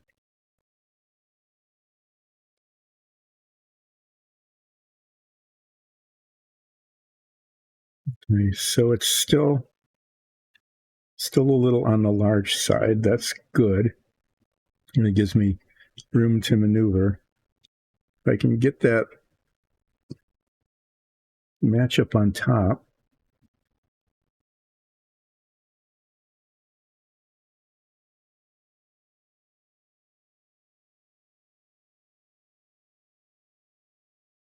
that's not bad right there.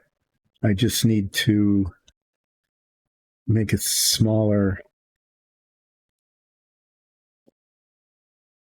this side. I'm going to cut a little bit off and then sand it after that.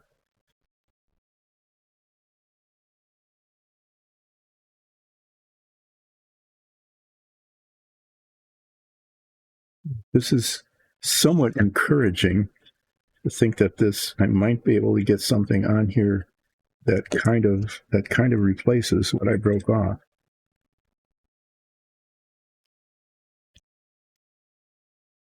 Okay.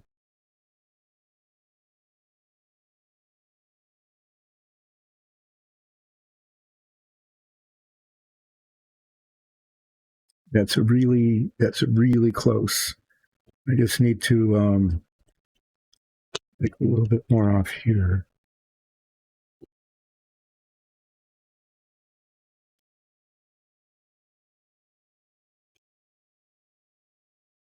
If this works, I will be happier than I was when I broke it. Okay, so that that actually kind of fits there. It's very close. I need to sand down that side so it kind of bevels a little bit.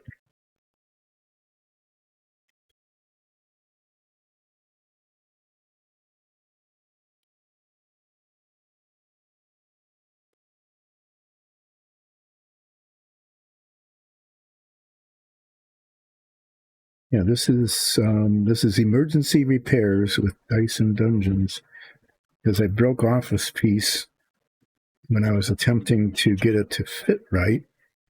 You know, there was a little bit of a flaw in the print, and in very carefully scraping at it, I broke off a piece. So that was unfortunate.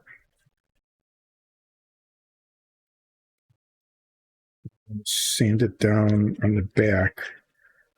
Basically, what I'm trying to do is just get it to lay kind of flat against the surface. I'm not sure what this plastic is, but it's a lot harder than anything else I worked with.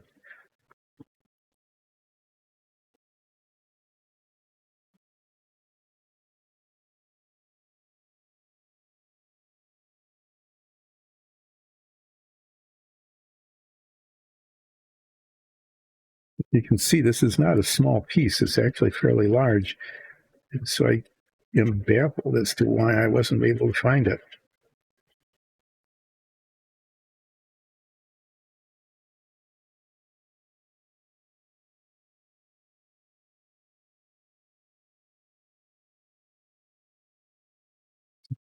Doing here.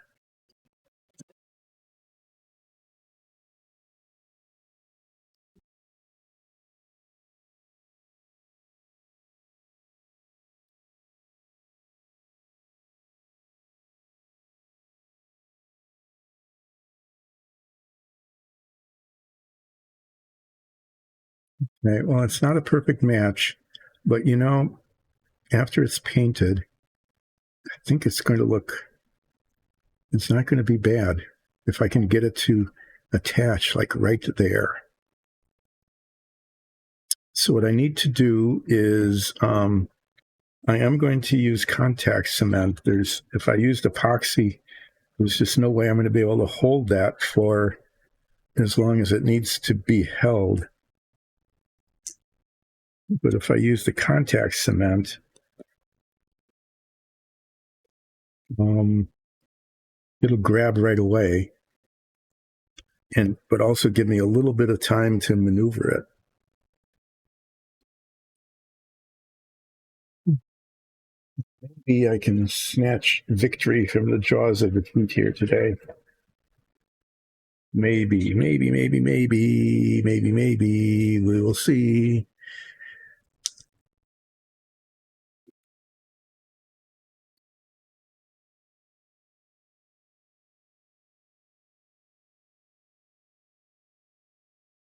Use this with some success with attaching sword blades, toothpick sword blades, and it's really kind of viscous and thick. So I'm going to put it try to get it on the back, not the front of the piece. But the real advantage is that it just grabs right away. Okay, if you get the pieces together, they hold to each other pretty well. And it remains a little flexible, which is both an advantage and a disadvantage.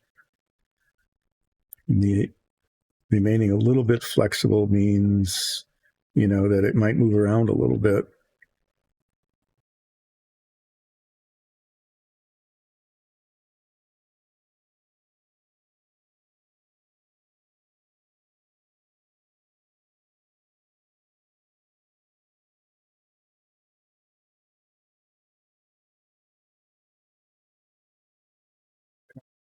Fortunately, the joint, this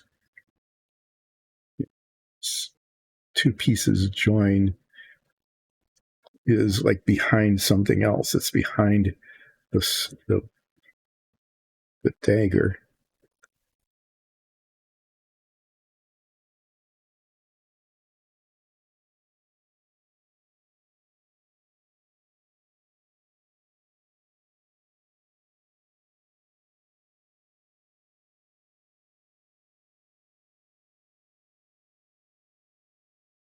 Look at that. Wow. You know, I don't know what to say other than that. That's kind of shocking that, you know, yeah, I did okay. It doesn't look exactly like the other one at all, but it's not far off. It, as they say in Babe, that'll do.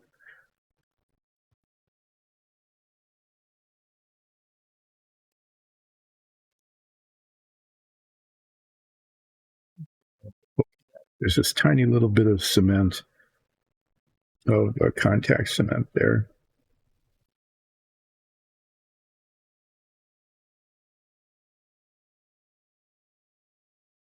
And there, we will not mess with that any longer. At the distance that we'll be seeing on screen, because these cultists will almost certainly be showing up as some sort of nasty adversary. Oh yeah, I've discovered that the lights here, it's a rechargeable battery. I didn't realize that. It just said battery compartment, but there's this itsy bitsy little tiny USB port that, yeah, that did it come along with this? I don't think so. There's like a head strap to hold it on. It's a nice cloth to clean those things, but I don't see that there's a charging port that came with it.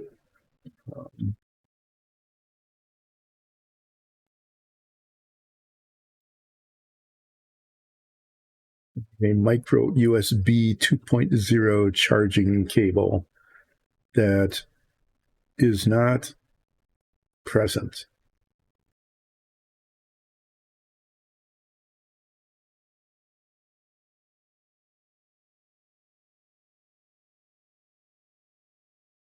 Anyway, hopefully we have one around and I can recharge it, because having the light does make a difference. Okay, yeah, so that only took like 15 minutes. That's kind of a shock. And it seemed to be a success. I'm glad I searched underneath the workbench and found that piece of plastic that I was able to fabricate into a replacement. What I'm going to be doing now is I did this one in that blue, is I need to blue this one as well with the same color. I have to learn these have magnets in them, and they repel each other. And in fact, one time this really did happen, there's always something, is I had one model on one and one on the other, and I set them down next to each other, and this one went flying. And of course, it broke off the sword, and of course, the sword disappeared, and I had to fabricate anyway. Yeah, that's how this show goes. For those of you who have not been watching this regularly, I will explain again that this is not a how-to show. This is basically a self-taught, moderately skilled painter and modeler doing dungeon tiles, minifigs, and more recently, a submarine. And the minifigs and dungeon tiles are for our Dungeons and Dragons campaign. And Dice and Dungeons is a D&D campaigner. We stream 3 Sundays a month at 2:00. You can catch that with a live chat on Twitch, or you can watch it later on YouTube or listen to it as a podcast. Our episodes vary from intense, so we're going to die combats to searching for the perfect pretzel. There's a lot of food in our streams. But if you're interested in Dungeons and Dragons, I think you will really enjoy it. So either catch it with the live chat on Sundays, or look back at some of the episodes, get to know our characters, do that sort of thing. If you like what you see either here on Relaxing Painting or on our D&D stream, would very much encourage you to become a follower, a subscriber, or even go to patreon.com/diceanddungeons and become a patron. And becoming a patron gives you access to things like, I think recently you can get access to the DM's session notes, which are really pretty cool if you're interested in D&D or being a DM or knowing the secrets of DMing. Those session notes can be really helpful in describing how the session was planned, and then you can watch it and see how it actually turned out, because we as characters on the D&D stream do not act in a necessarily predictable fashion. We frequently will go off on a tangent, any tangent. We take advantage of anything that looks like a tangent or could be potentially a tangent or be an irrelevancy or a red herring and follow it. So, yeah, it makes it for an interesting and I think pretty entertaining. But what happens here is that we started doing our own dungeon tiles. They're getting printed back there. It gets more and more elaborate all the time. And then we started painting them and decided to start streaming the painting. And that just kept going. And now it's 3 days a week. It used to be like once a week, but now it's 3 days a week, which is, for me, almost like having a job again.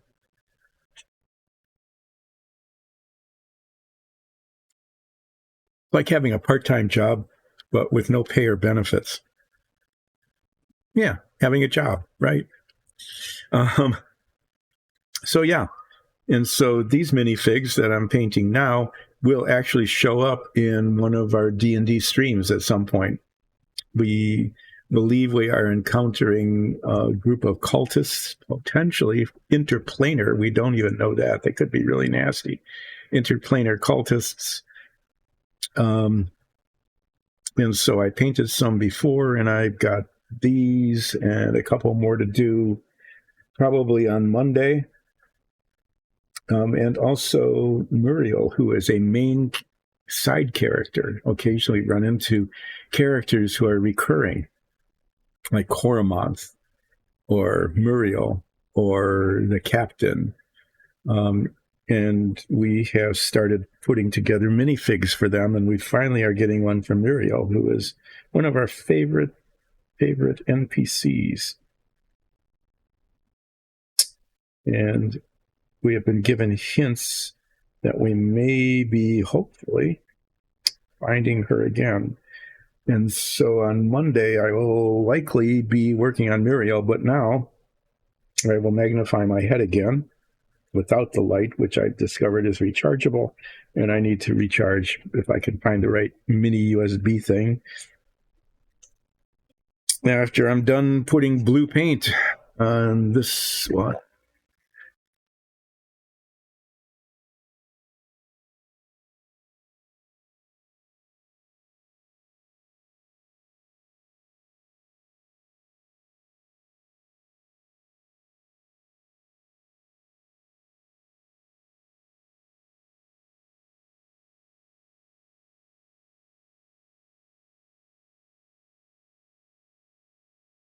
And if you've been watching these streams at all recently, you've also found that I've been working on a 1960s vintage submarine model, a Renwall cutaway Polaris launching George Washington submarine model.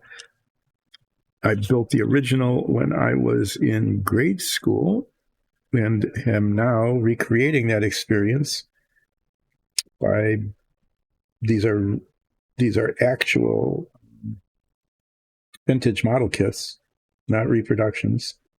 So they're actual vintage, just like me, of the George Washington Renwall submarine, and I'm very, very slowly building it. It's much more intricate. Let's just say it's way different than I remember when I was a kid. I must have built it in a week, but I'm finding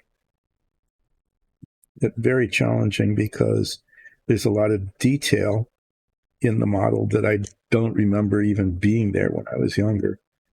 So I obviously didn't pay attention to it or paint it.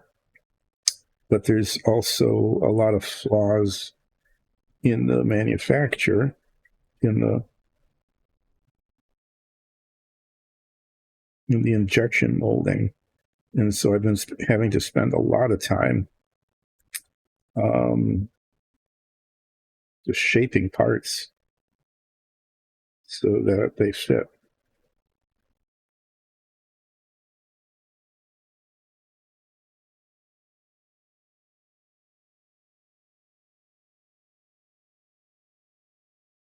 Anyway, this is the second of two Cultist minifigures with the newly installed reproduction part that replaced the one that I broke off and dropped and was unable to find. So just like the socks in your drawer, that piece of plastic, which is not tiny, fell into the interdimensional rift and has gone to that great big irretrievable lost and found department. I'm sure you've experienced that with many things. No, I managed to experience it with this. So I don't break that off and lose it again, which is a possibility. I'll be able to come close to, but maybe not quite finishing both of these today. I'm hoping to at least get them base coated. So once I get this blue on for the main body armor, I'll be painting. I think what I'll do is I'll paint the red part of the cloak.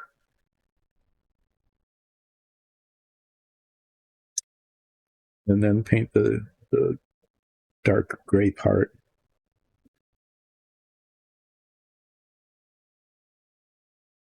And I'm not very good at shading, but good portions of this need to be shaded with gray and dark gray wash. I'll be saving that until next week, because frequently I get a little bit tired near the end of this stream because it goes on for 4 hours, 10 until 2.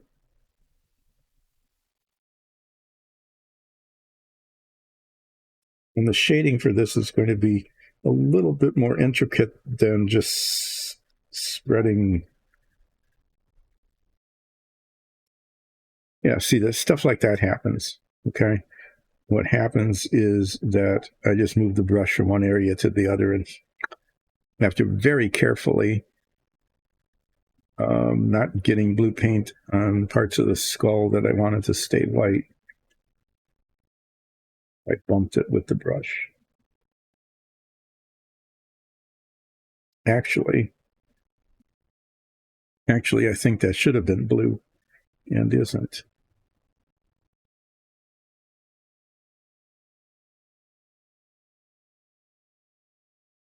That mistake actually was not a mistake. Yeah, I did that on purpose. I intentionally bumped that because I hadn't gotten it right before, and now I do.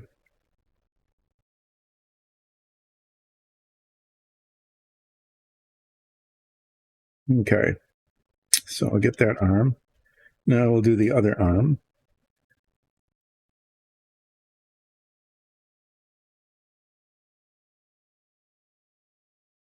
The skull on this arm is not well defined. So just like with the other model the last time around, it's kind of like making up the boundary line. Let's go here.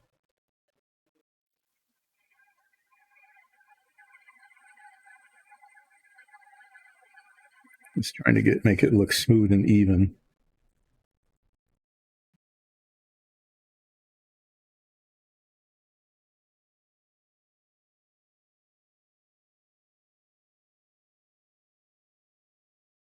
Okay. Paint here along the top of these bags. Try to get paint down, around the back, but not too messy.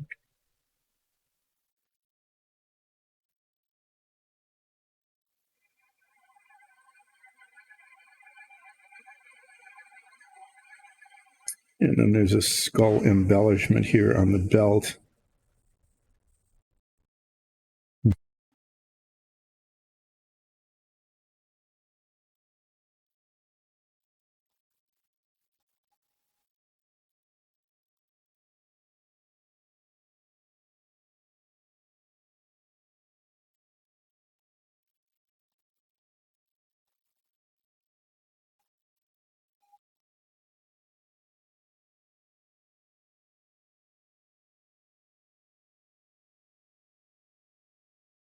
Then there's a gap between the skull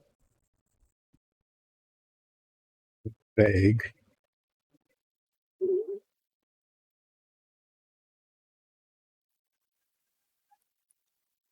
of on both sides here.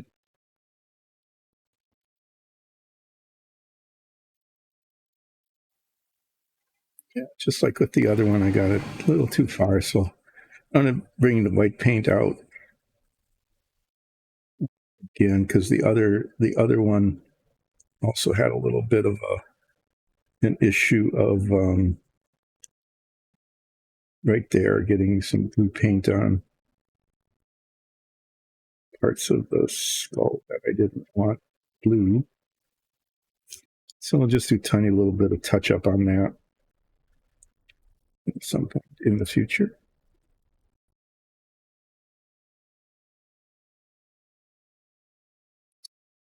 We'll do the right leg first. And again, there's this skull embellishment on the knee. This one is pretty nicely defined.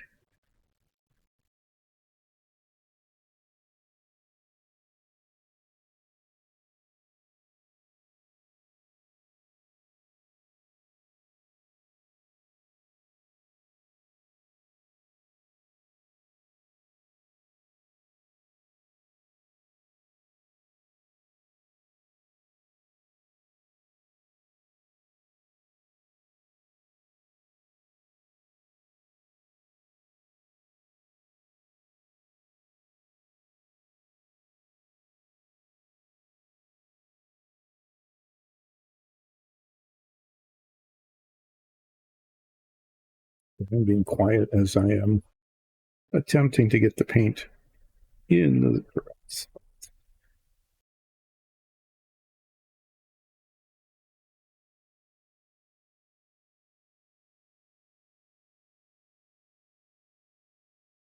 Sometimes you want to go like this one. It's not even a 64th of an inch. It is a tiny little bit.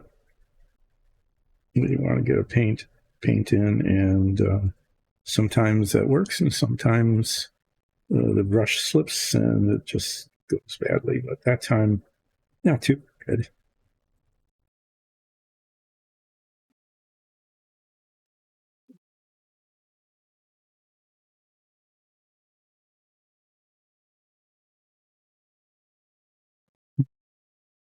Things like, these areas behind the back of the leg that can't even see until you flip the model around. There's always something.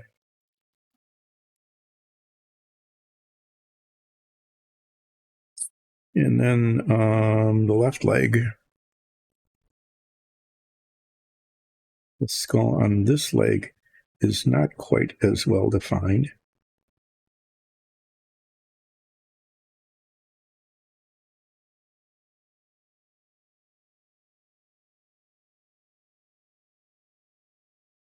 And it's a little bit more, slightly more awkward location. Clean off the glob that has formed.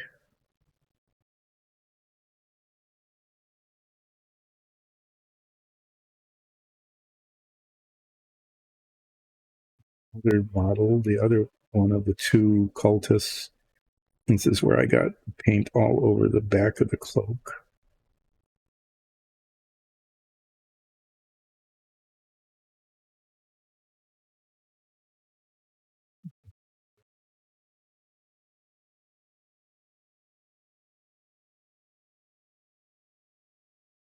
The one thing that's happened today that I shouldn't speak too soon, right, is that I've been mainly staying on camera, which has frequently been something that doesn't happen.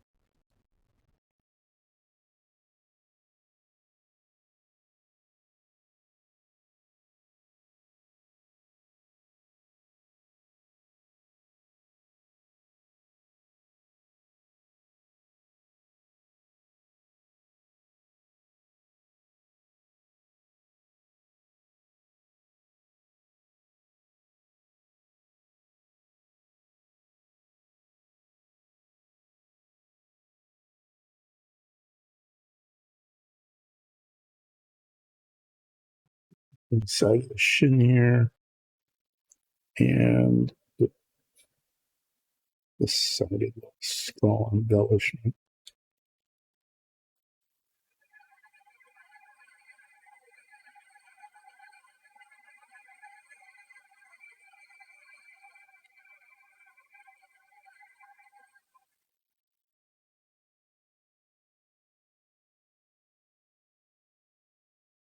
And that doesn't look too bad. Not too bad. So now I'm going to just rotate it to see if I like that. Have I missed any spots? Yes, I have missed the entire left arm. That's why we do that kind of thing, right? Rotate the model, even though it's awkward, because you missed a spot.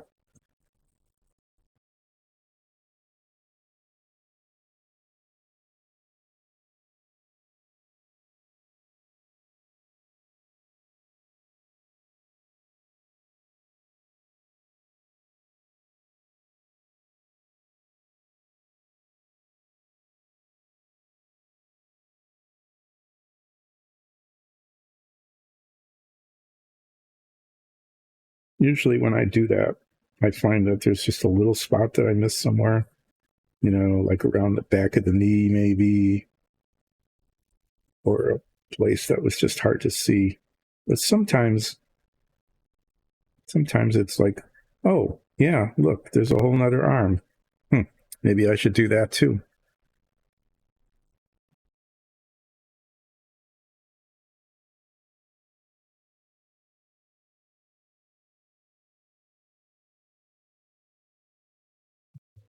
Inside of the arm as well.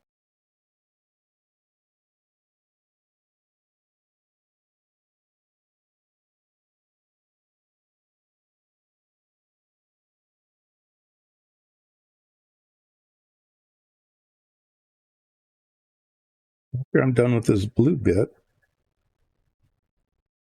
I need to let the blue dry because I have to touch up parts of the skull embellishments that really white. And if the blue isn't dry, and it does dry pretty fast. These acrylics go quickly, but if I don't wait, then it won't be white, it'll be bluish white. The spot under this arm that I missed also.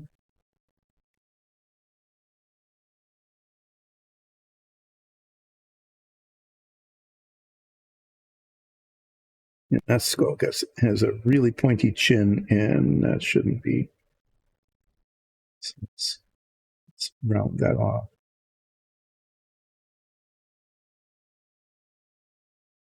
Yeah, so there's a little bit. No, I'll get the white paint out and just look at these on this one. Here it is. This is the side I just messed up on that. I'm just looking to see if I missed anything else, any other things like underarms or elbows or obvious spots. There's some threads there that I need to clear off.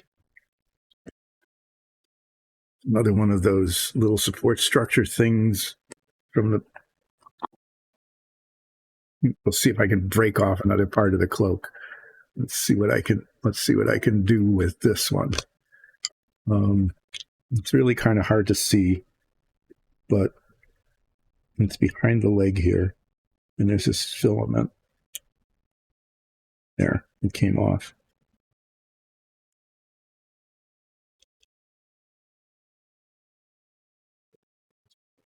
Support structure that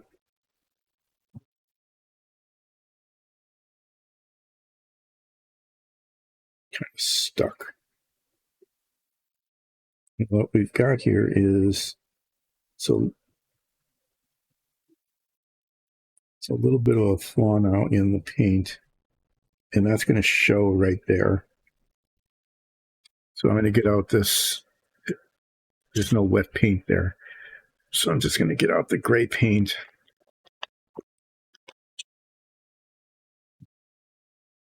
Let's see it. Grab some of this and touch it up.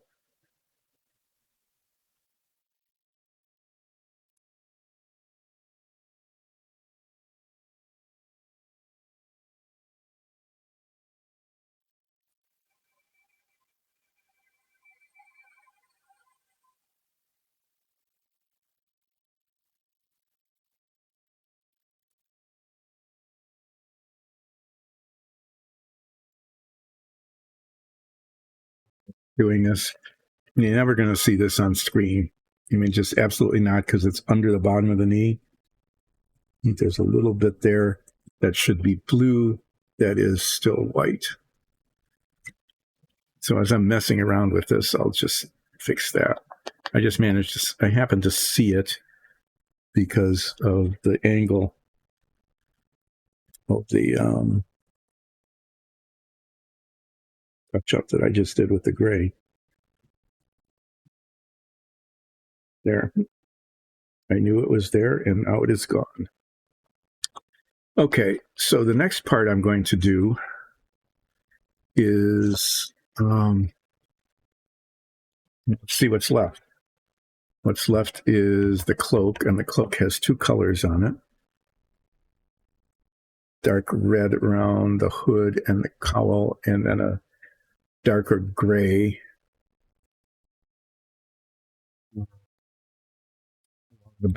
around the back of it. And I'm going to take the one that's mostly dry here, and what will be happening here is that around the face and this cowl, so that it's a little bit touchy, and down here and behind this, up along here, is going to be dark red, and then the rest of this is going to be dark gray. So I've got this black red, which is a pretty decent color. I've used it before, and you can tell that there's some red in it. It's not overwhelmingly red. It's really quite dark.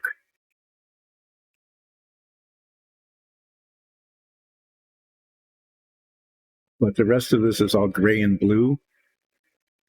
So I think that this should look good on, in a part of the model that's pretty visible, which is to say the head. So if I can get the outlines done, using this little brush around the head and the face, then I can use a little bit bigger brush to fill in the rest of the cloak.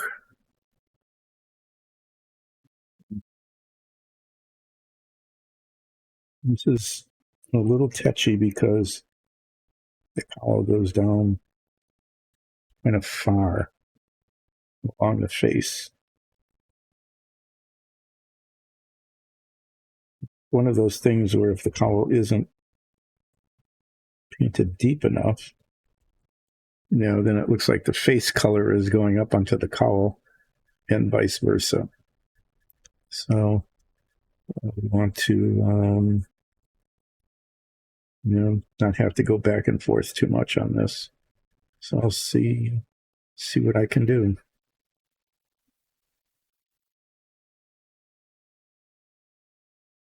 Get some paint on there and then push it into the space.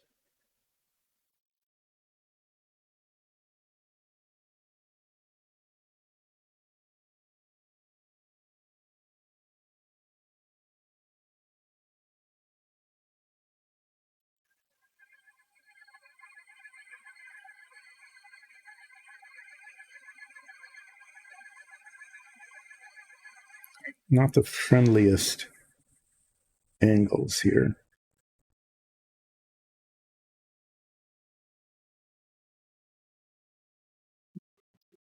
Divots, It's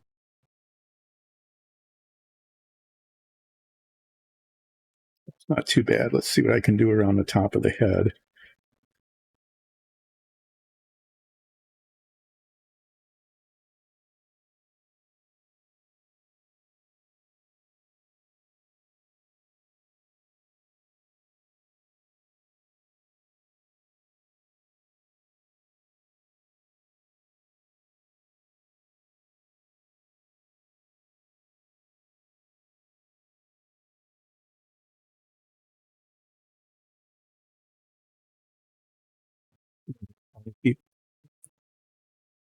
Keep things from moving.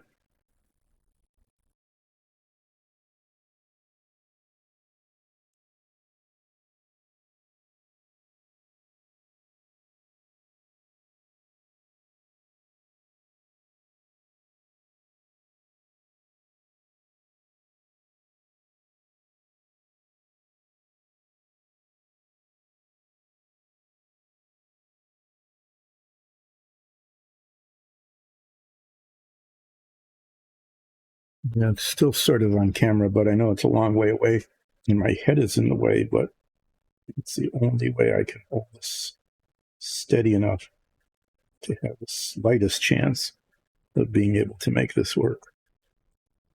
Whoa, yeah. The problem with these head magnifiers is that do something like dip the paint in the palette. It's off to the side, and I just mashed it.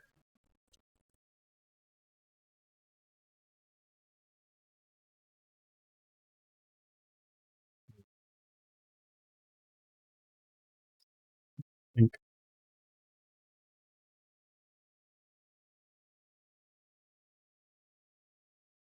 think the cowl should go all the way up to its cheek.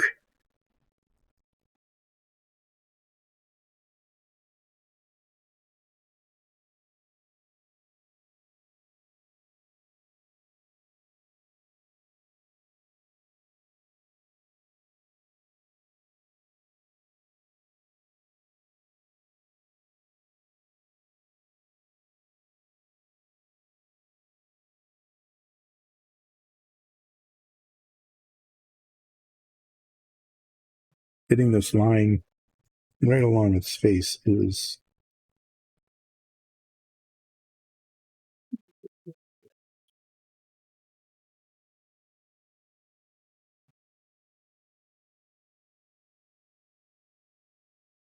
think that's good. I think I need just a spot right there.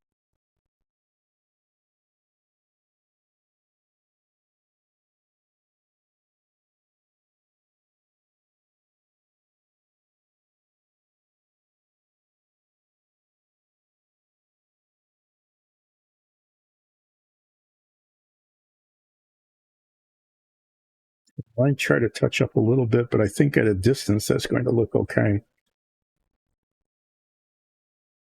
You can begin to see the color that this takes on now, this really dark, kind of brownish reddish color. It's not really brown.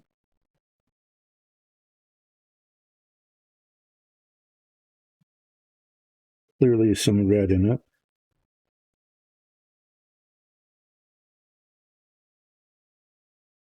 And I think it looks okay with the blue. I wasn't sure about that, but I'm going to say it looks okay with the blue.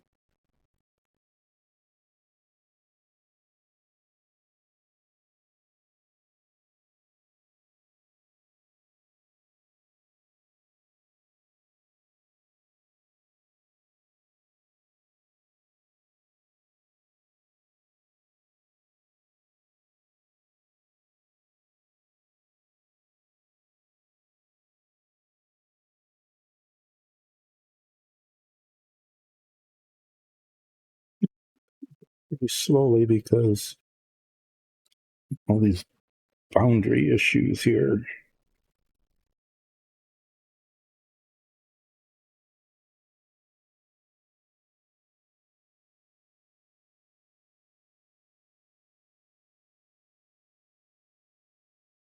On the back, what happens is that clearly the cowl is this color, as is the hood.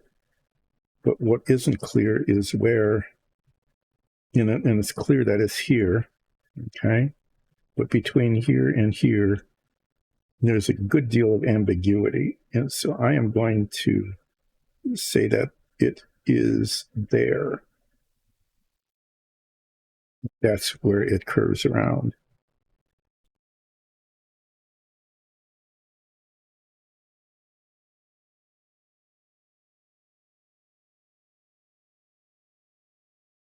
Okay, let's get the left shoulder now. Shoulder is a little clearer because the whole thing is this color.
And then, it just goes behind the dagger.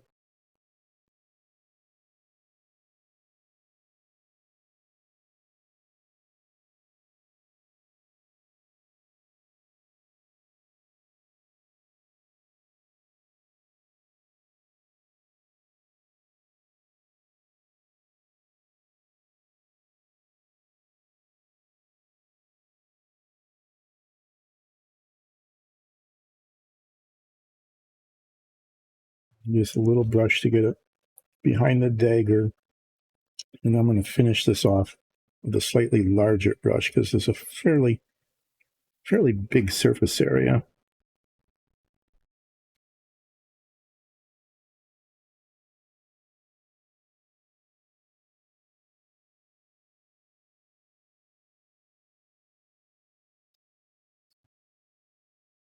It's really hard to see because there's like multiple levels of, yeah.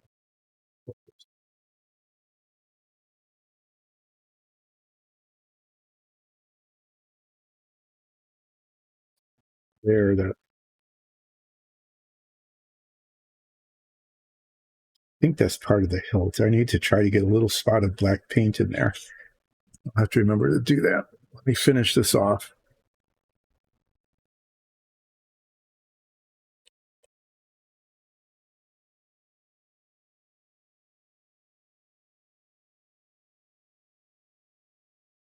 Get this brush here, not much bigger, but the paint will go on much more quickly and somewhat more evenly.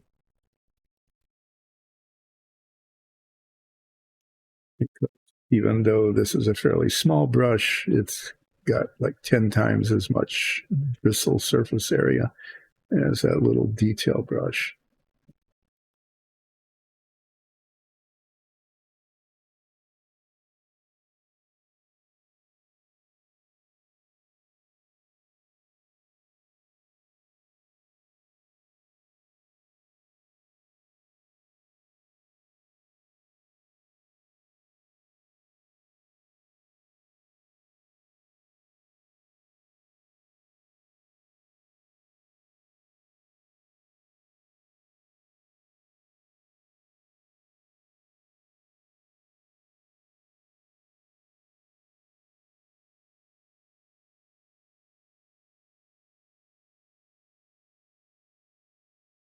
Okay.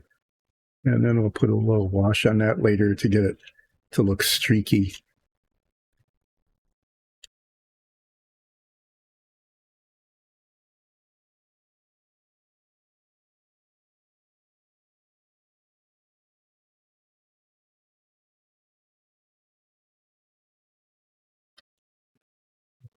What's the time like?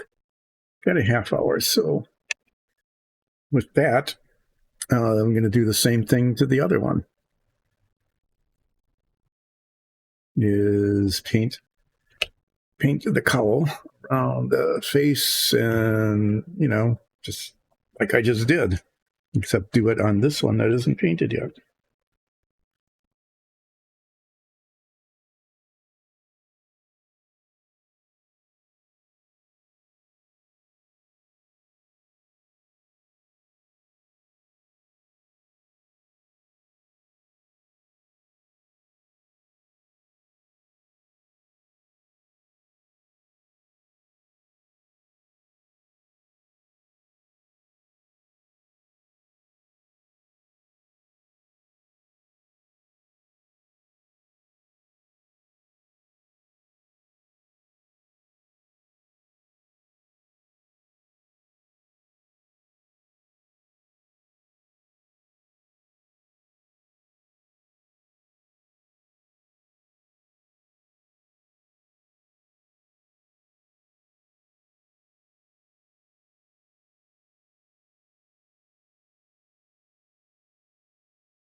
As I get quiet, as I am focusing very much on holding my hand. So pretty much I can't like do detail painting and talk at the same time.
Can't see it. I'm painting down into the crevice between the cowl and the face.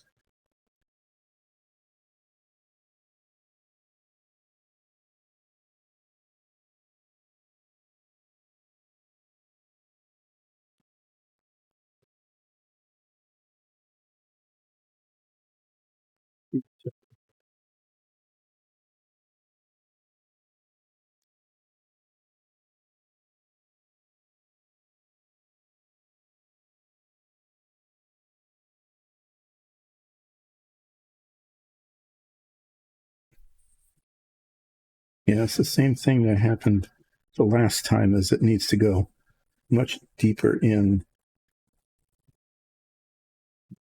Deep down.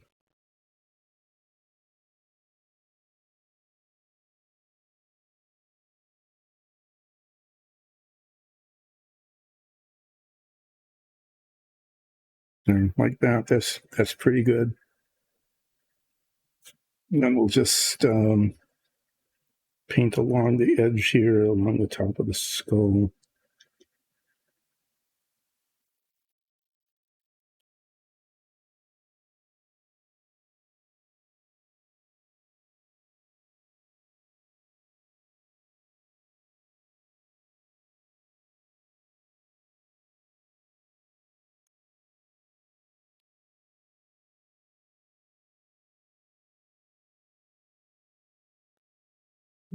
Into the cowl.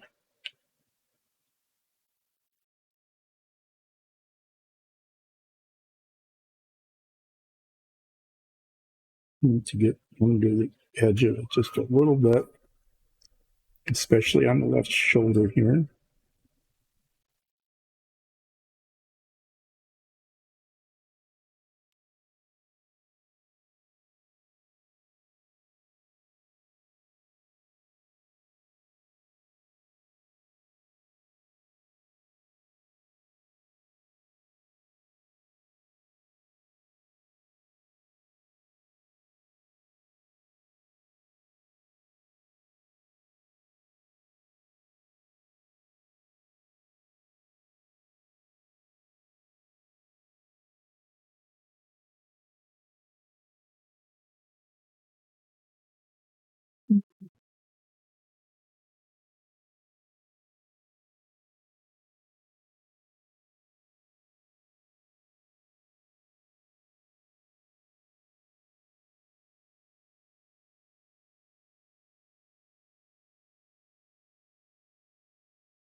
You're looking at is the success of my fabrication here.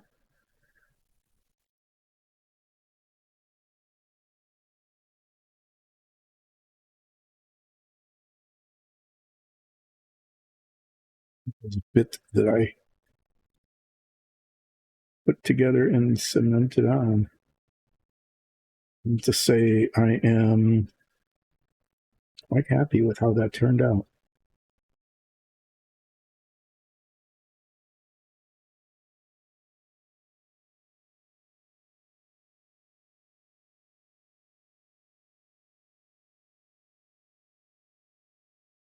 Okay, I can wash this off and use a little larger brush. And then after this, I should be able to do the white skull touch up to the extent that it needs to be done.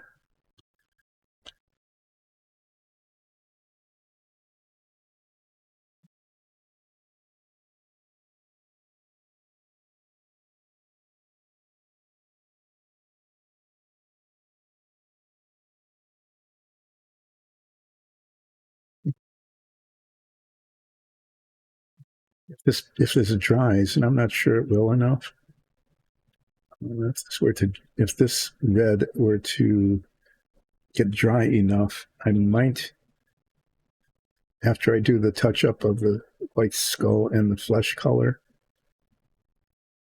I might be able to base coat the gray cloak. That's not a real challenging kind of thing.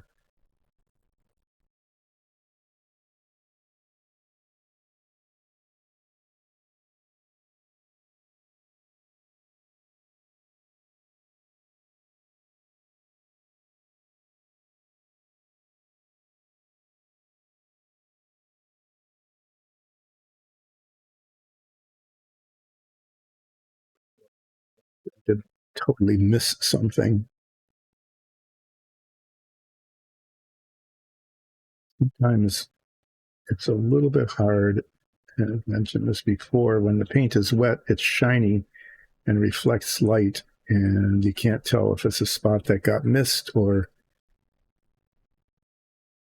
whether it's just wet paint. Look at that. I mean, wow. I really I really saved my butt on that one.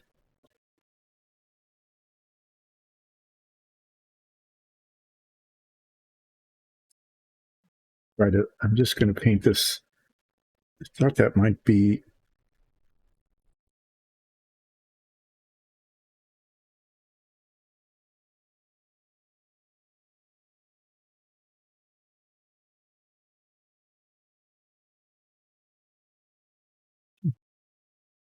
Really does need the tiniest little dot of black on there. If I can get that in. Just part of the hilt of the dagger that I couldn't see before. I mean, from the angles I was looking at.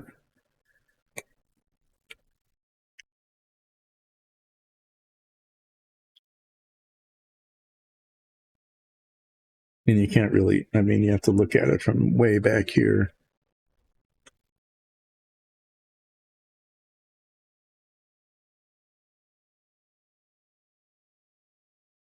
Basically just that.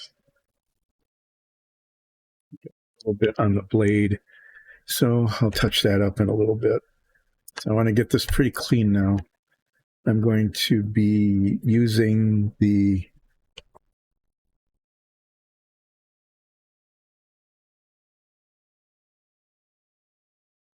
getting out the really white, the bone white, um, just to see if there's any spots on the skull embellishments that need a little bit of touching up.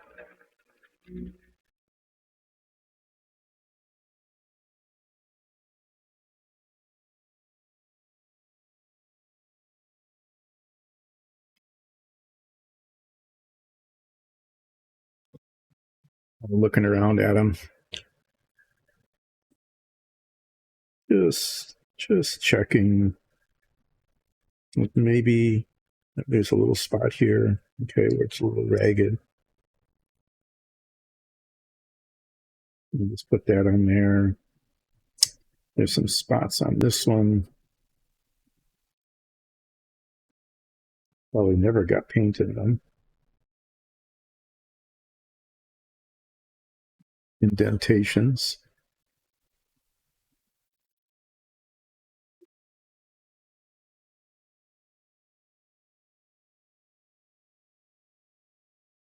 A little bit needs to come back out there,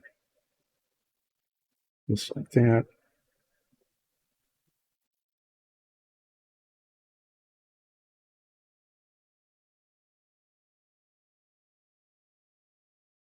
And there's a spot under this guy's chin.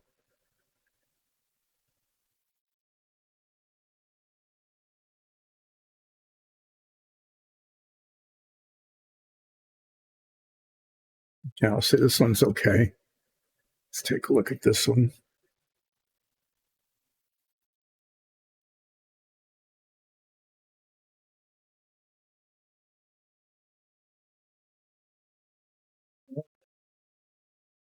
Belt here. That needs a little bit of work.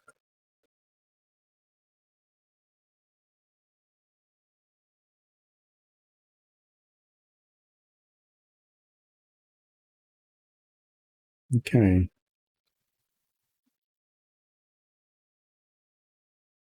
There's a spot that needs to be black. How that happened. Yeah, I think this black paint is still okay. Here. The hilt where you can see it. There we go.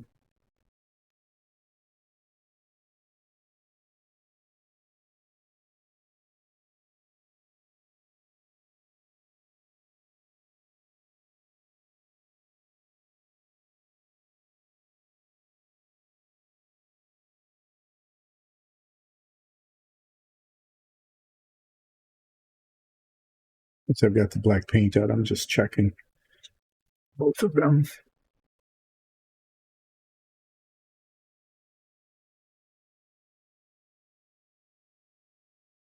I need the a tiny touch of the scarlet red.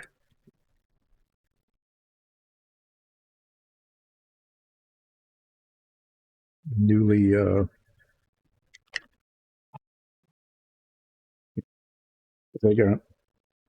I did the hilt here in the back. I got just a little bit too far onto the blade.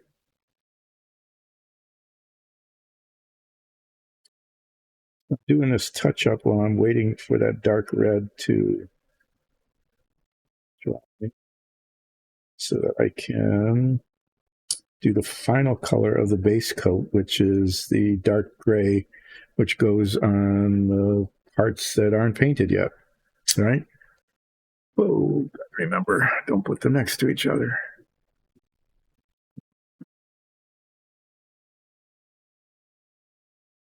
I'll be doing the edging with a little brush, and then I'll use either this one or a slightly larger bristled brush to paint the rest.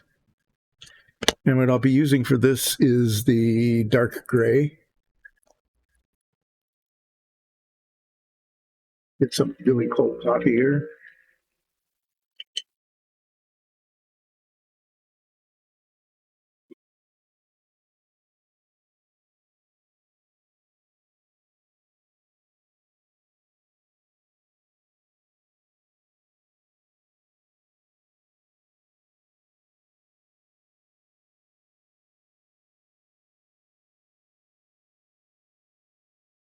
And in the next 15 minutes, hopefully, I will be able to get both of these done. This is the one, right, that has that issue.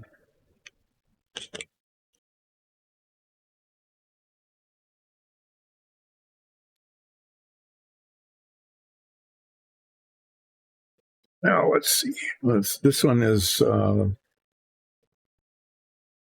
was done earlier, so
on the side, do the same kind of getting the paint in there with a little brush.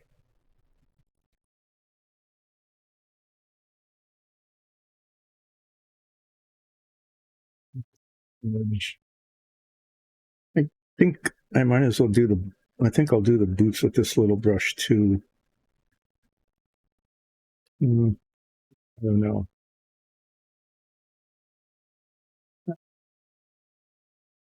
Mainly because this boot here, it's just tough to get to.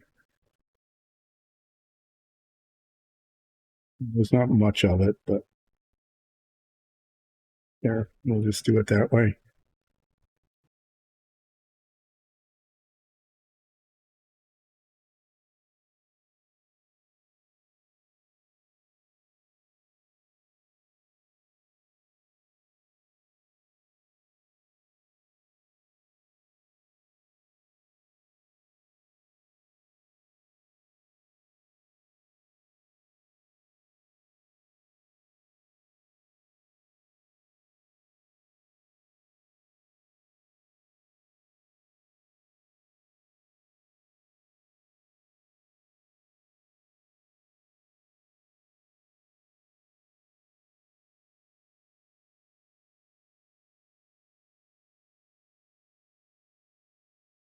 And the rest of this I can just do with a larger brush, except right up here.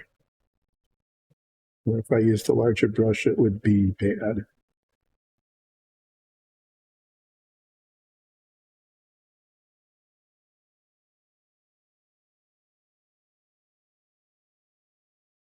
Okay.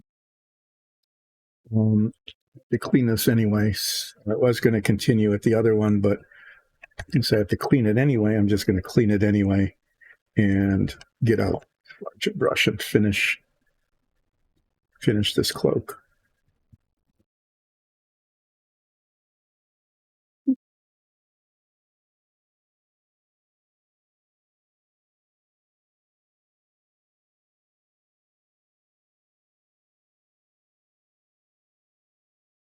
This is a pretty dark gray color, but it's not so dark that the wash won't show, especially since I'll be using a dark gray wash on it. And so it should pick up the folds pretty well after this is dried. Okay, so this one's done, base coated. You can see that it's got paint everywhere. Okay, and I am okay with how that dark red has turned out on the hood and the cowl. You know, it's mainly monochrome. And so it just is like just a little bit of not gray or dark blue.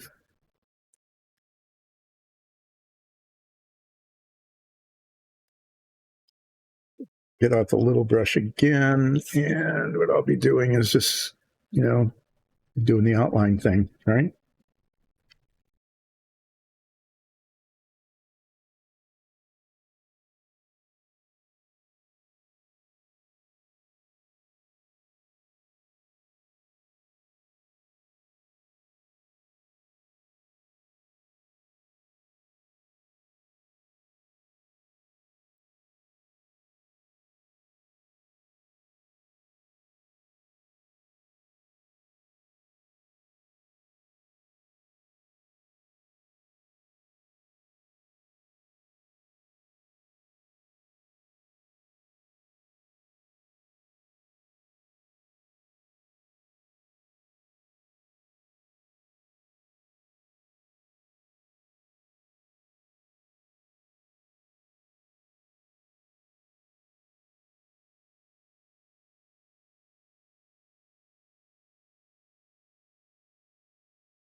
Here, this is where we're doing the arbitrary swoop of the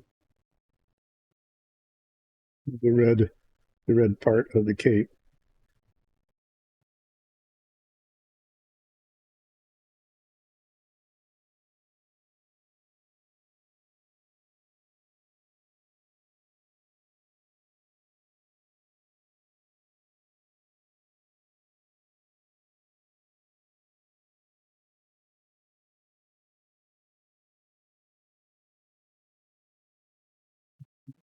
Do the other side now. Get underneath the column here.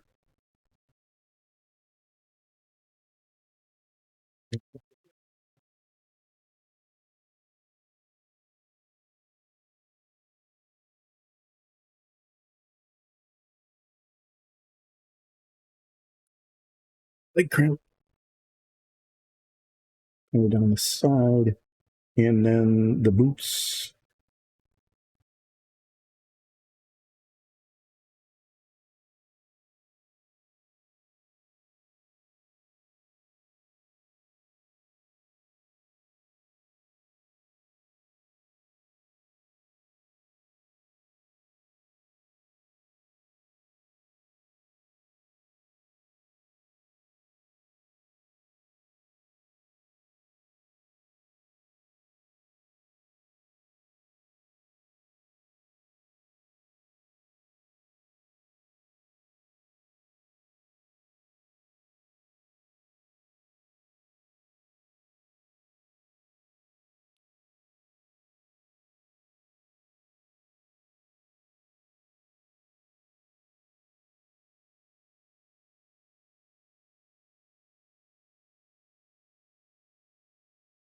Well, getting close to being done here. If you didn't know it was there, you probably wouldn't know that a big chunk of that was replaced.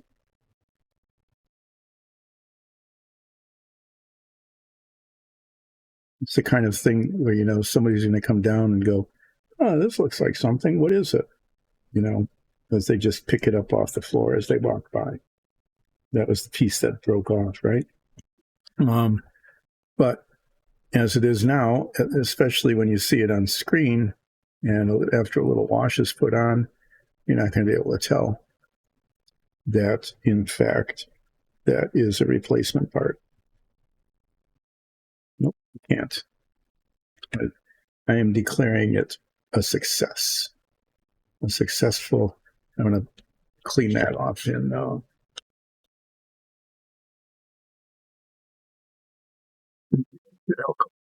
These brushes need some major cleaning.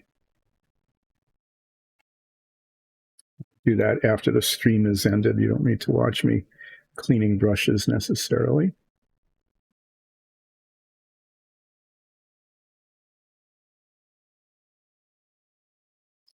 So except for the base, which is always done last, and the base color is, made a note, bases are red-brown. All the bases of all of these minifigs are the same color,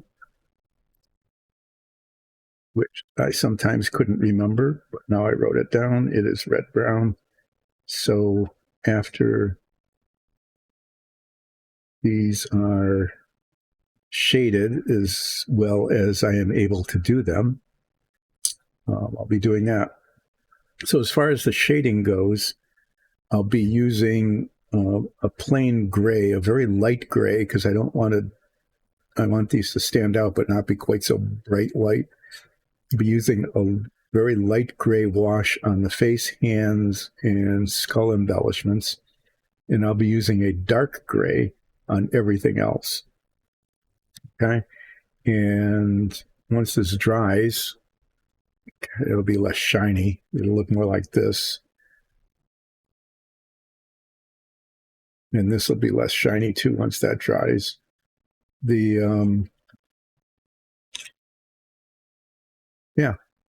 Hopefully the wash will make them look even more culty.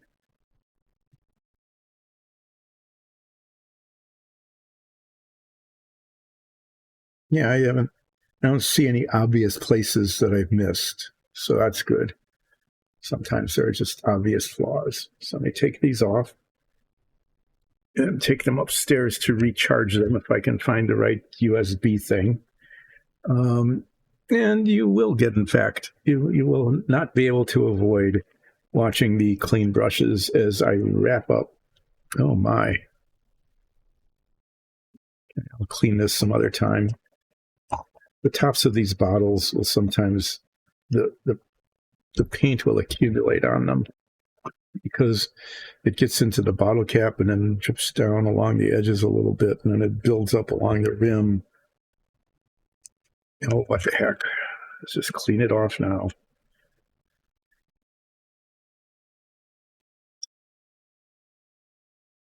What's the worst that can happen? The worst that can happen is that there's a lot of buildup on there. That's more than it looked initially.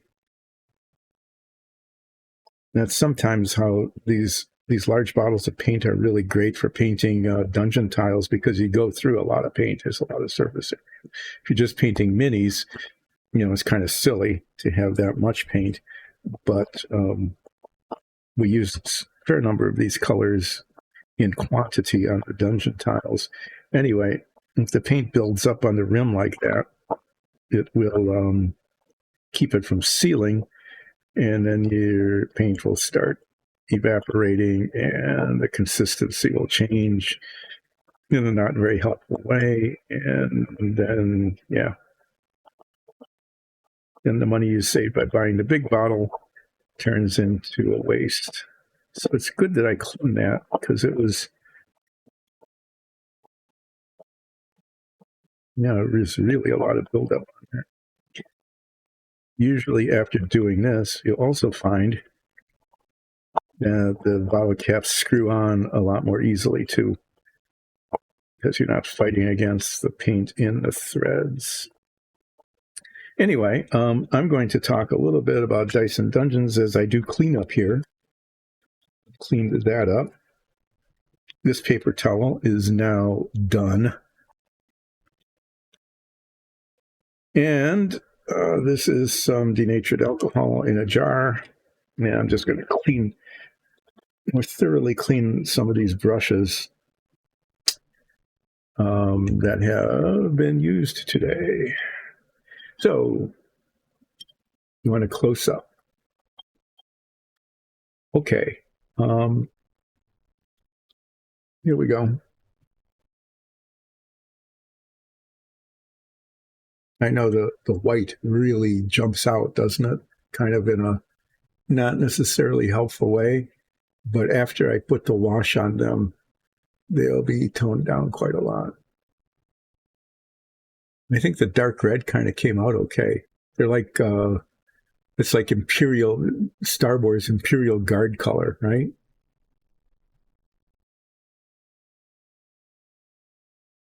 I think that looks all right to have it be that way. So when I put the gray wash on the hands and the skull embellishments, I hope that will tone it down quite a bit.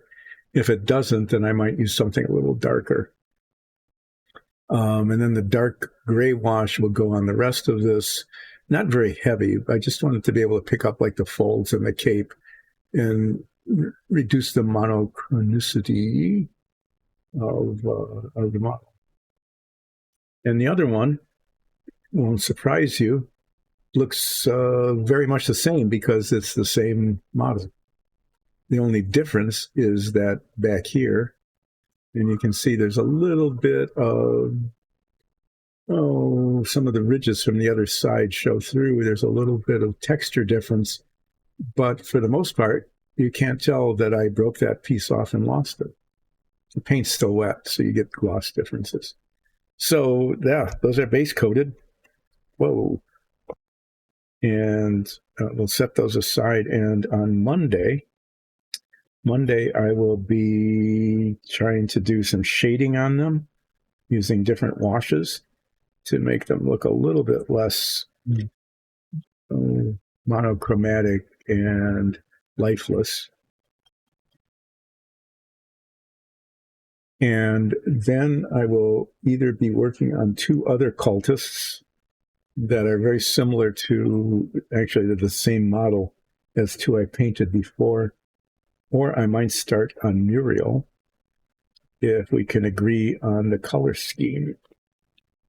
Muriel's an important character in the Dungeons and Dragons campaign, one of our NPCs that we've run into a couple of times, and we really, really like Muriel. Muriel is a Bollywog druid,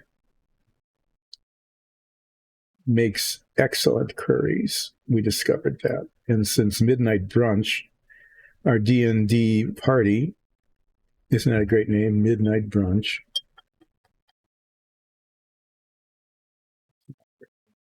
It is our name. Wow, this is full of paint.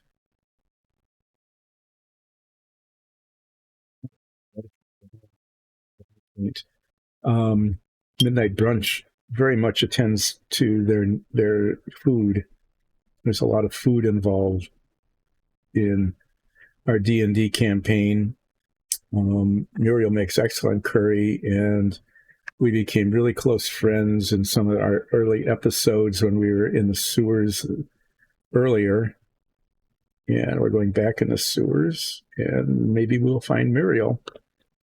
Likely we will, because we have a Muriel minifig that needs to be painted. So not to do a spoiler or anything, but I'm kind of hoping we do. Anyway, I might, if we can agree on a color scheme, and it'll be fairly simple. You know, there's not going to be a whole lot of colors. She isn't a flashy dresser. I might do Muriel as well as a couple of cultists. Those other cultists are really easy to paint compared to some of the models. Okay, these are now cleaner than they were before. This whole workbench.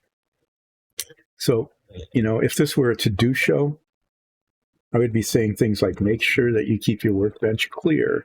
Put things away when you're done with them so that they're not in your way and so you can find them again when you want them. Don't let things just pile up. Anyway, yeah, that's not what it is. Okay. This is not a how-to show. This is a getting things done while I'm chatting and hopefully not making too many disasters. And if I do, finding a way to fix them, and frequently instructing by exception rather than this is how not to do it. Don't do it the way I just did it. Don't break off your pieces. Don't drop them on the floor. If you do, don't drop them in the place where you can never find them again. That was several of the don't do's today. Miss Francis would definitely call this a don't be. Don't be a don't be. And it's like, okay, so that if you've got something that's all full of debris, don't pick it up so it drops all over your work surface as you're trying to find the little plastic tube that goes over the end of the very fine-tipped brush. Fortunately, there's an extra one here that I will use instead of this one, which is the one I was looking for that I couldn't find, and I spilled things. Yes, so don't be a don't be, do be a do be. Thanks for watching. This has been Relaxing Painting and Not Very Relaxing Breaking and Losing, Dice and Dungeons. Mondays, Wednesdays, and Fridays, more or less from 10 until more or less 2 Eastern Daylight Time. I am going to be continuing working on Cultists and Muriel. On Monday, be shading these guys, starting a couple more Cultists, maybe working on Muriel. And after that, I've got a wyvern. I have no clue what this is. It's crawling up out of the sewer ooze monster. And I've got 3 cats standing on each other's shoulders, wearing a trench coat and a hat, trying to disguise themselves as a person. That might be fun to paint. So, thanks again. Please, if you can, consider becoming a follower, subscriber, or even a Patreon, patreon.com/diceanddungeons.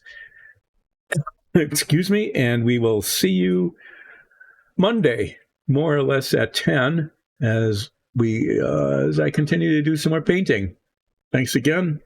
Have a good day.